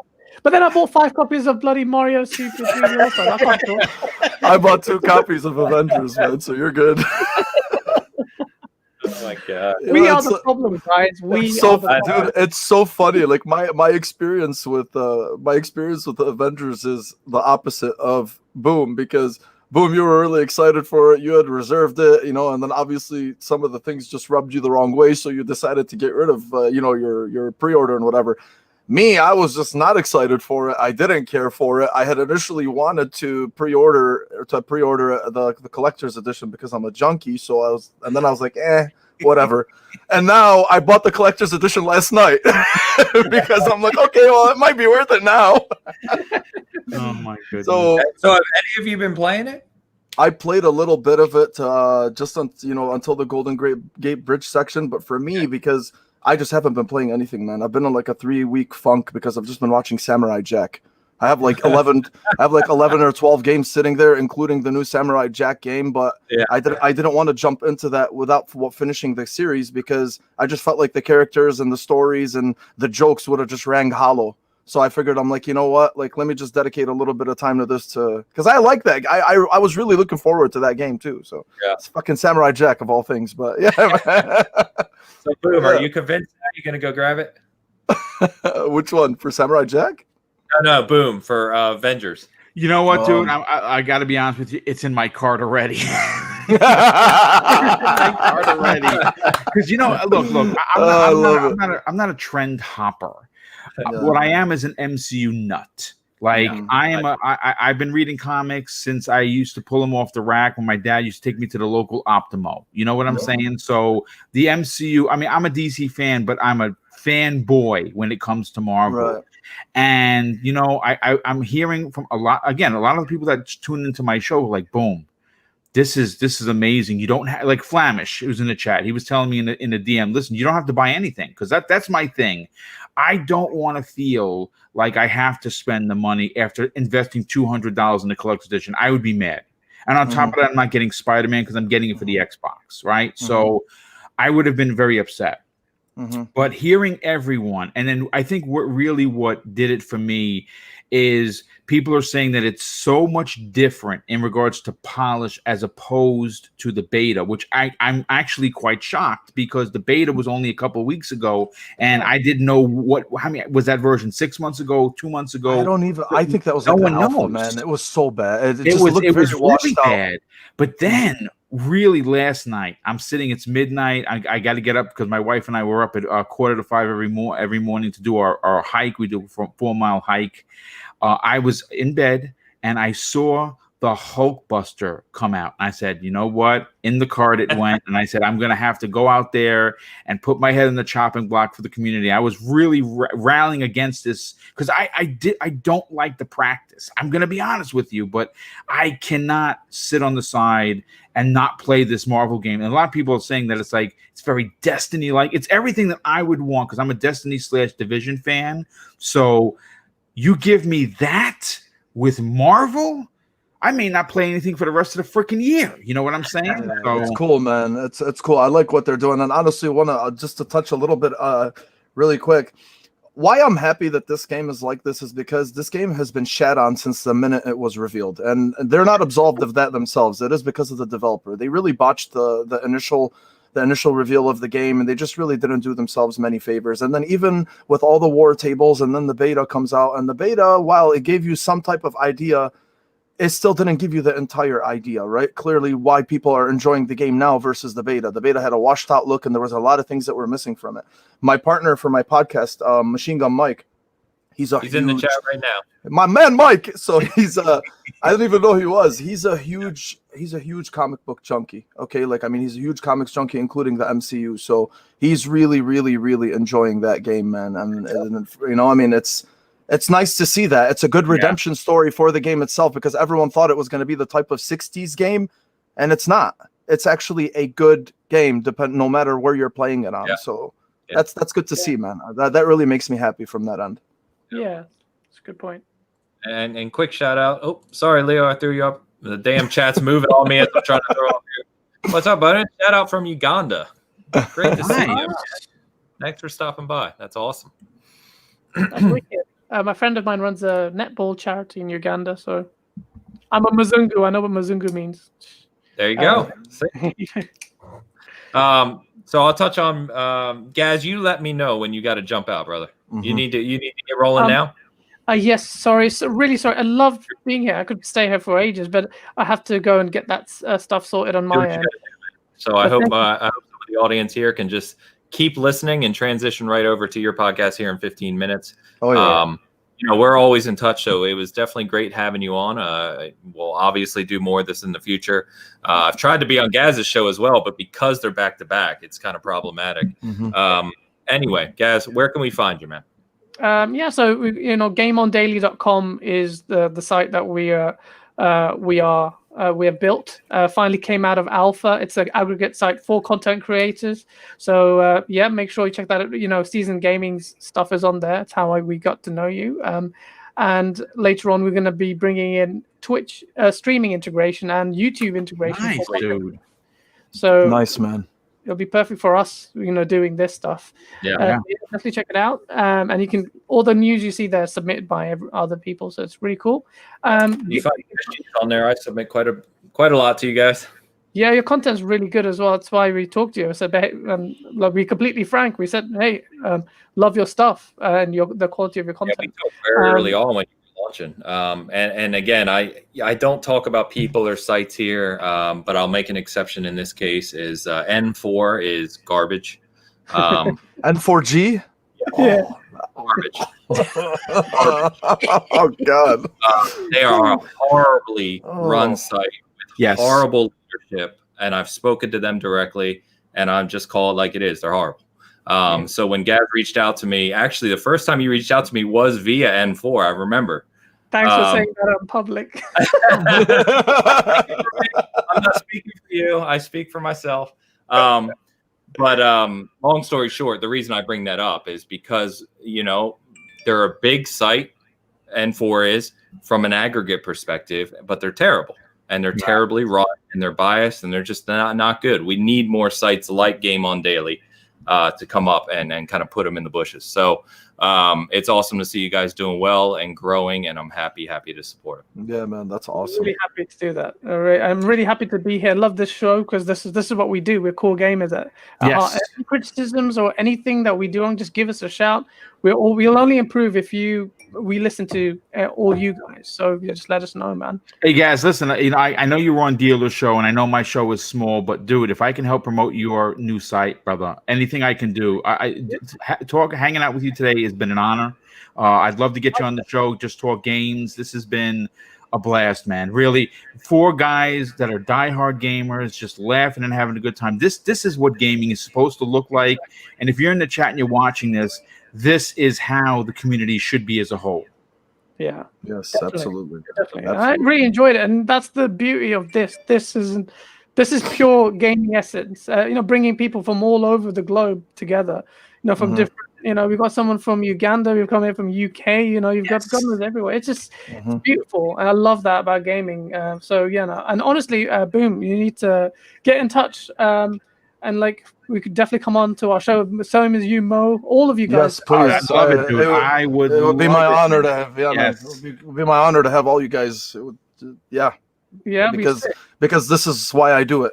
This is why I do it. I don't do it for anything else other than this, man. So he's just like, I know. I'm just sitting here. What evil skin stroke? I've been up multiple times. Boom's been here a few times. Man. I'm smiling because I enjoy it so much. That's exactly I know, what man. I know. Absolutely. Right? A million times. I have to go. I'm getting shouted at by Asa, but thank you so much. Yeah, see you later, man. Guys, we'll definitely be talking soon, brother. Look for the DM. Yeah, for sure, man. 100%. Looking forward to it. All right, guys. We'll talk, buddy. Take care. So, nice meeting. Yeah, so yeah, he's a really good guy. And you know what? Good on you for calling him out, brother. I love that. See, again, this is what and we got a chance to meet in person, hang out, and you bought me a ginger ale that took 14 hours to get there, but I appreciate it. And I spent $12 on or something. I think $12 for a ginger. God damn it! What a bunch of thievery that went on. But yeah, you know what, dude? I'm glad that you called it out like it is, because they are a huge site, and you know what?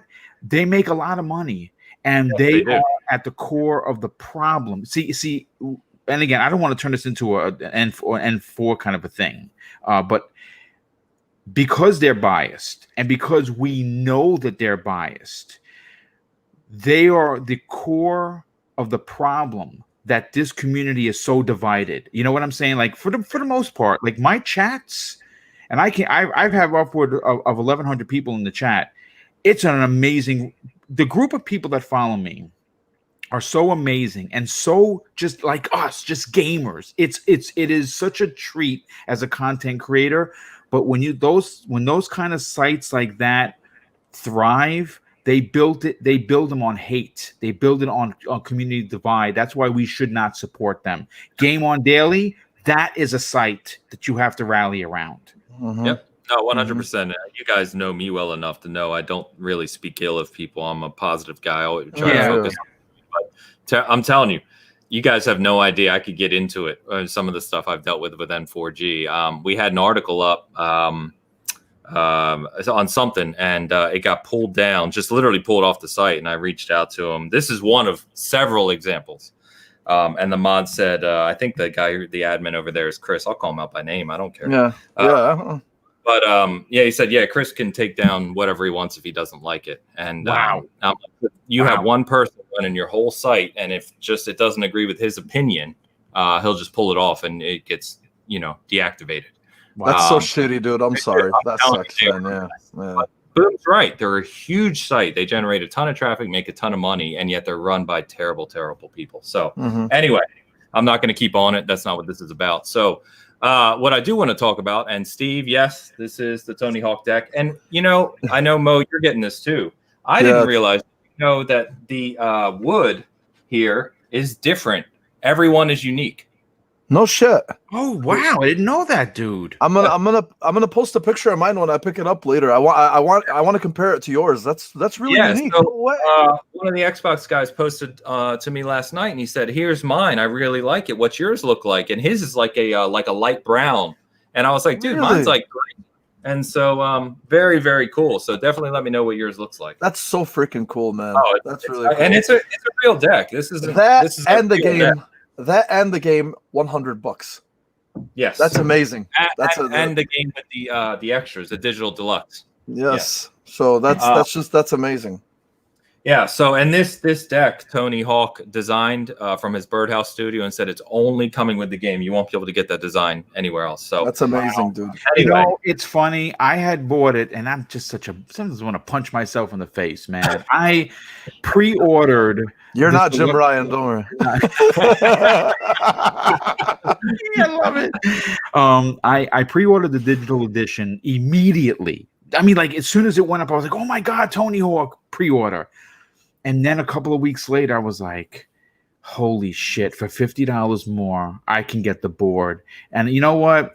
My wife and I, we don't have any kids. We're in a small apartment. We're hopefully eventually, saving for a home eventually. Mm-hmm. And I'm like, my storage just can't take anymore. It can literally, with the stuff I have that I want to display, I'm like, you know what? I'm gonna have to go strong on this one. Yeah. But that board is dope, and that game, if you are a fan, my God, it's so good. Mm-hmm. So I started the review on it a couple days ago. I'm doing the review for my site, and sorry for that banging if that's loud in the mic, guys. No, man, you're good. The game is incredible. it's one of the best. I'll say it's one of the best remakes I've played in a while. That's awesome, man. That's awesome to hear. It has brought back the experience of that game when I was younger, but not even like they've added so much to it. There's so much customization, and it has all these skaters, old and new. Even Tony Hawk's son Riley's in it, and it's got you can customize everything: your look and your clothes and your deck and the wheels, and it's all real brands and all it's got 50 some tracks of music. All the like ska songs and stuff. I booted it up and I got a video of Tony Hawk skating in the warehouse, and Rage Against the Machine started playing, and I'm like, this is gorgeous. That's awesome, man. $40. Awesome. Like you said, $40, Nintendo. Yeah, you hear this, Nintendo? Are you there? It's licensed music. Licensed music too. And licensed music, Nintendo. It is so good. In fact, I think it was 6 Axis, pretty big site, definitely bigger than SG. They gave it a 10. It's really, really good. So if you were on the fence of Tony Hawk, or you grew up in the PS1 Dreamcast era playing the Tony Hawk games, and you didn't buy it, don't wait. Just go buy it. It's probably the best $40 because you want to talk about a compilation. Some people will suggest, and I might agree with them, that Tony Hawk 2 is the better game, but you're getting both. Yeah, you get both. You're getting both for $40. In the menu, have you played it, Boom? Yes, yeah. I'm about 2 hours in. There's a Boom skater running around. He even has a faux hawk like me. It's crazy. The funny thing is, they don't have they have a bald guy, but not like a shaved head guy like me. So I'm actually using your mohawk on my guy.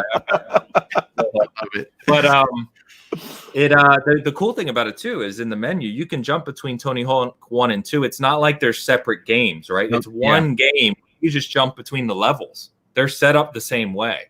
So you can jump into the level of Tony Hawk 2 and still go find your skate letters and your videos and all this stuff scattered throughout. It's so much fun, dude. I spent 2 hours just in the first board trying to get everything. I have everything but the score because I just got the highest score this morning. I was sitting there for like half an hour. My wife, I was like, every time I'd get like 88,000. You have to get 100,000 to get the top score.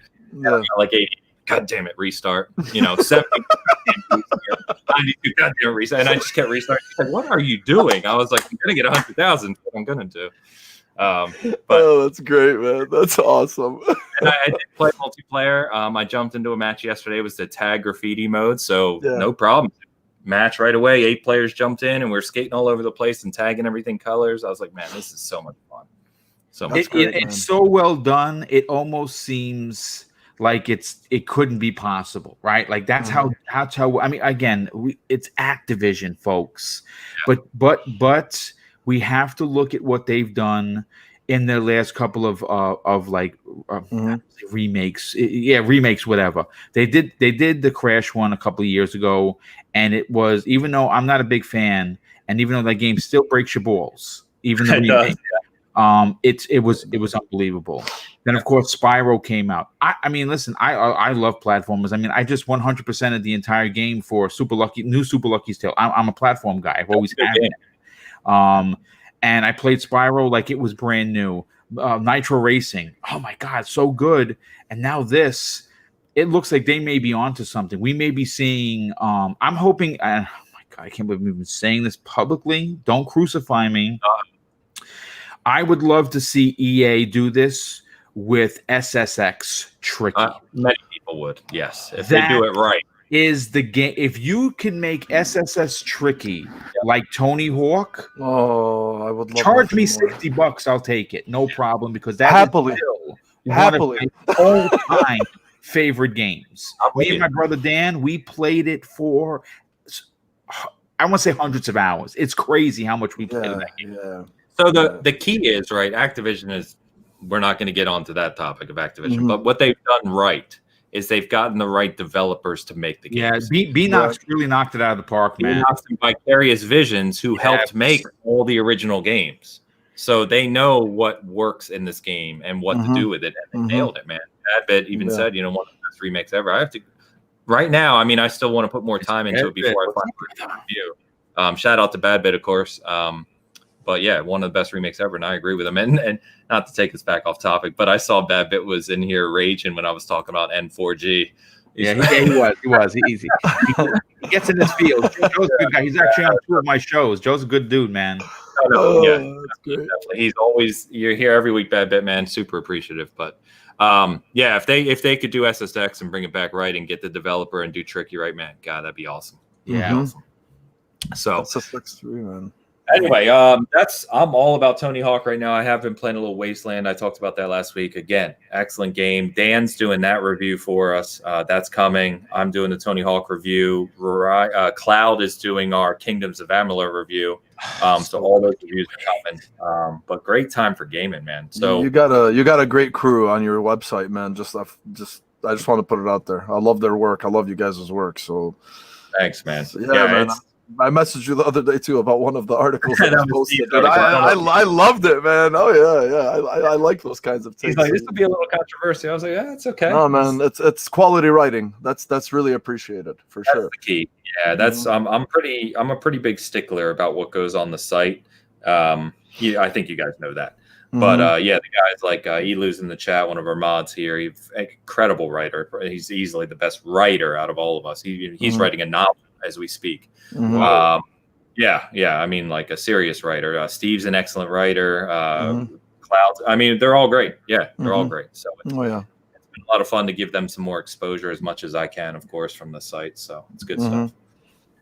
What else you guys playing? Anything you want to touch on before we kind of get to the wrapping up?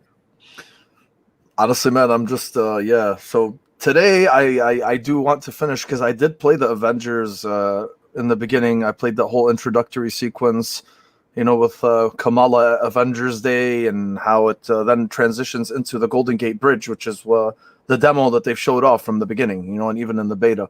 And then I stopped there because then I went to watch Samurai Jack. How many seasons does that show have? It's 5 seasons, about maybe 12 episodes a season. Each episode is about 20 to 25 minutes. It's got some good stuff. And honestly, the only reason I'm marathoning it is just because I want to play. I was really looking forward to that game. Game looks fantastic. Yeah, it looks really the well game done. looks fun. It's just like one of those fun romps that you just didn't really expect to be as good as it is. And I always had my eye on it. And then after it was released and some of the reviews and some of the impressions, they're like, yeah, man, this is like a fun old school slasher. I'm like, hey, man, this is cool. This is right up my alley. But they also said that it was really well made. And they said that, it's made by fans of the game, so a lot of things that you see and you do in the game, if you're a fan of the series, it'll really resonate with you. And for me, that's really why I'm kind of been, it's like we were saying about Tony Hawk. The people who make the game have to be invested in the quality of the game. Right. It makes a world of difference. It's just what it is. Absolutely. Oh yeah. So Tony Hawk, I want to get into as well, and it's a long list, man. I'm not gonna even bore anybody right now. I'll just keep it these 2 for now. This is all of us. Or these 3, actually. I'm sorry. So Matt, shout out to Matt. Matt's a great dude. Supports all of us.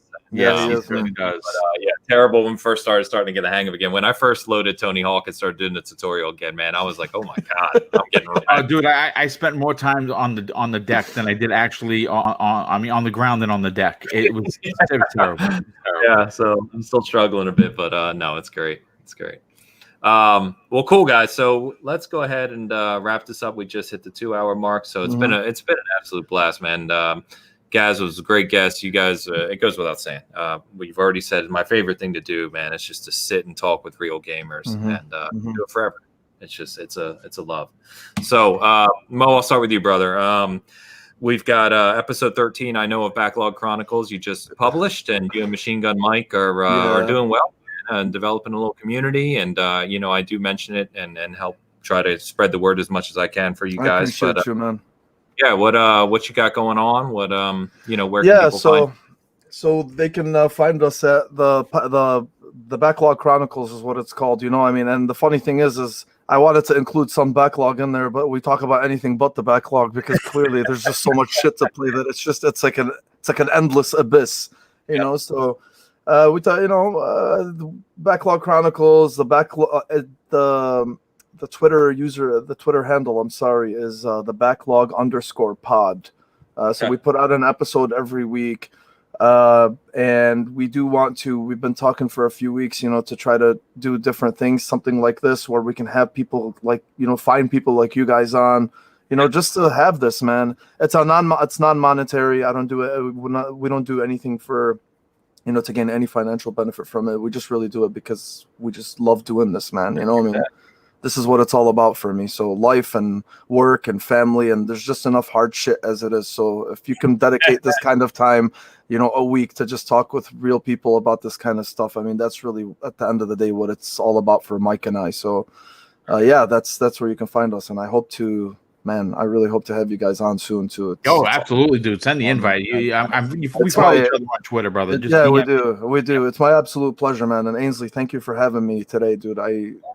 It's awesome, man. You're one of the people that that I've been following for a while, and your style and everything that you do, I really look up to it. So I appreciate you, man. Thanks for having me on.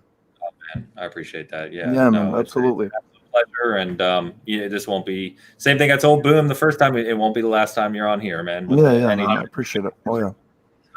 Boom, I know my community, we've talked about this before. My community knows you. They know your shows, how much effort and love you put into them every week, man.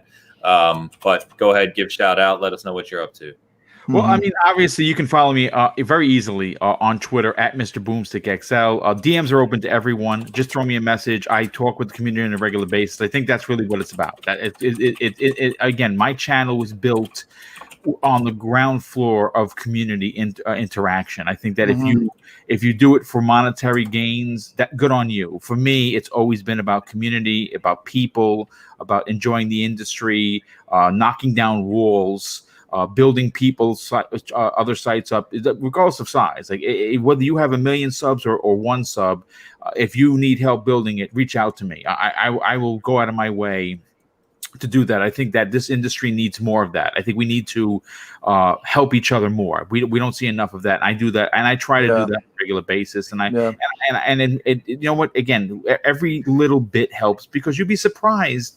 I mean, listen, there are millions of amazing content creators on YouTube, and we can't find them all. Sometimes we need a little help, and that's what we should do with one another. And and everyone that's in the chat that are usually in my chat as well. You know the site. I mean, you know the channel. Primetime Gaming is celebrating its 1-year anniversary this Monday. I'm going to be it's 1 year for the day that we launched that show. And thank you so much. And it's been doing very well. We're going to be giving away a copy of Resident Evil 3 for the Xbox, as well as the online portion that was donated by a fan who I'll be giving a shout out live on the air for that particular show. And we're also giving away $100 worth of gift cards, 4 $25 gift cards to wherever you want, PlayStation, Xbox, Amazon, or of course Nintendo eShop, whatever you want. You just got to be in the chat. And then of course we have the Xbox Factor podcast on Thursdays and Friday mornings, breakfast with Boom. And I mean, just if you're interested, I just crossed 5,000 subs for, of course. Congrats, man! That's awesome. Yeah, it's been a great journey, and it's I make 3 years on YouTube come November 3rd, I should say, and it's been great. Transitioning to a new career from law enforcement to to gaming has been amazing, and the community has accepted me, and it's they called me officer friendly, and I obviously I think that the people tell me that they know what kind of a good guy I am. I love being a good guy. I love again lifting others up. And dude, thanks so much for having me. This was great, and of course, Mo, it was awesome. We got to get you on the show. It'll be my pleasure, man. We're gonna have a good time. Absolutely, awesome. It'll be my pleasure. That's awesome. So it's funny you mentioned 5,000 subs, because we just hit that last week too. Yes. So we must be like very similar in sub count. I love it, man. That's great. Congrats to you guys, man. That's great. This is good to see. Yeah. So we wanted to shout out that we hit 5,000. So thanks to all you lovely men and women who tune in every week and sub to us. Like I mentioned a few minutes ago, we got a bunch of reviews coming this week for all the new games. So they're already kind of being worked on and just finalized. As you know, we don't review things before release because we want to make sure everything works. Day one patches, multiplayer, we test all that before publishing our reviews. Yep. We do have a new draft from Steve has another article coming this week It's going to be another interesting one. So look for that. That'll probably be out Monday, Tuesday, early in the week. And then next week we have a big show too, because Dan, or Guy on the right, as we like to call him, he will be back. Back next week. And Jez from Windows Central is going to join us next week. It's awesome. Trying to get that's Jez. Awesome, dude. That's good. All right, yeah, that'll be a great one. Here and there, and I've been talking with him for a while about having him doing a show with him, and it just kind of worked out that next week is going to be the one. So it should be good, assuming he can still make it. But that'll be a good show as well. So really fun show this week, guys. Thank you for coming on. Thanks again for the conversation. Great topics, and just love chatting with you guys. So yeah, it was a lot of fun, man. Again, is that what it's supposed to be? It's supposed to be fun. It's supposed to laugh. You know what? Like I said, this has been 2 hours, and I could probably go for another 5. You know what I'm saying? That's how good this show is. Easily. Yeah, it's sort of. Uh, we've talked about it, but that's the sad, disappointing thing about what happened with E3 this year. Yeah, because dude, we had everything. We were so ready to go. Our plans, Mo, man, you should have seen. We had we've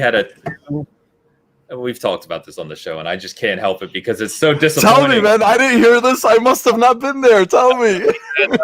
I want to be disappointed with you. Tell me. At a house in Hollywood, 2 houses together, that were going to be me, Boom, all the Lords, and Enrique from Brad. About, what was it, 10 or 12 of us? It was 12 of us. You also had Gaming Forte was going to be there as well. Wow. Dude, the place was gorgeous, and it was 15 minutes from the event. Oh my god! We even had an Escalade that held 8 people that we were gonna use. We didn't even have to spend car fare, man. It was the ultimate setup, man. It was. We had shows planned. We had we were going to do all the conferences, and oh my god, it's disappointing. So anyway, but my point in bringing that up again, Boom, was how nice it is to do this in person, where we can all just sit around 100%. Ball game. So it will come back. Maybe next year, man. Maybe they the vaccine comes at the end of the year, maybe early 2021. They kind of get a handle on the world, and maybe they bring back E3. Maybe they bring back Fan Fest. Maybe even if it's done in a smaller venue, I'll take it. Honestly, man, I really feel your pain, because I have always wanted to go to E3, and I was a resident, and I just graduated in June. So thank you. So last year, I had told my wife, I told her, hey, when I finish residency next year, like my gift to myself, I want to go to E3. I swear to God. And it didn't happen, man. So I'm with you, man. I share your misery. I swear to God. But again, next year, hopefully. So I think if nothing else, we've learned based on the shit show it's been for 3 months that we need E3. We absolutely do. You know what? People could denounce it all they want, but you know something? COVID has proven that the digital era is just not quite there, and that you need a venue. See, and of course, nobody wanted 2020 the way it is. No one would even suggest such a thing. But I think that what it did, being that as technologically advanced as we are as a society, we have come to the understanding that the physical nature of E3, the dominance that it was many years ago, I think that when it comes back, it's going to come back and once again dominate the industry, because to have all of those amazing experiences in one week and one location, and spread out through one area, it's I think it's a necessary evil, and I think that this the current world situation has proven that it is still valuable, not only to the companies, but more importantly to the people, us, the gamers. Yep, 100%. So, and I see a bunch of people in chat too. Bizzle, what's up, brother? Bomber saying, they'd love to go too. So it'll be, we'll do it, man. Hopefully we'll get it done next year. So anyway, great show. One more thing I totally forgot about. I'm repping this new, the latest logo. I'm waiting for mine in the mail, man. That's the same exact one I bought. The same color. I love it, dude. It's awesome. It's really. I was gonna go for like something a little more exotic, yellow or whatever. But I'm like, I can't take myself seriously wearing that color unless it's this one. You know, this one I could wear it. This one I could wear it, you know, but if I was wearing it yellow, I'm like, yeah, I don't know, man. I think my wife would have killed me. So black was the safe one for sure. I had it in my card as orange, and then I ended up switching to this. But anyway, you know, the latest one, I actually went to love Diego. it, man. That's Beautiful. dope. And I love I won it. a Day of the Dead themed, kind of like that season gaming one. And so that's the latest.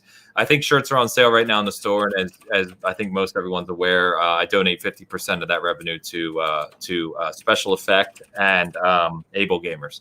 So it's always a pleasure, you know, to see sales. And thanks for that, Mo, because like I said, it's fun donating to them. Yeah, dude. I'm more than happy to oblige with that kind of stuff, man. It's not even a question for me. So yeah, absolutely. Oh yeah. Look, I think I was going to end the show like 20 minutes ago, and we just keep talking. See, that's what happens when you. Anyway, chat, you've been awesome, guys. You've been awesome. Thank you so much. This was Bitcast 121. Like I said, Dan's back next week, and we will see you then. Thanks for tuning in. All right, guys. Everybody, have a good one. Take it easy.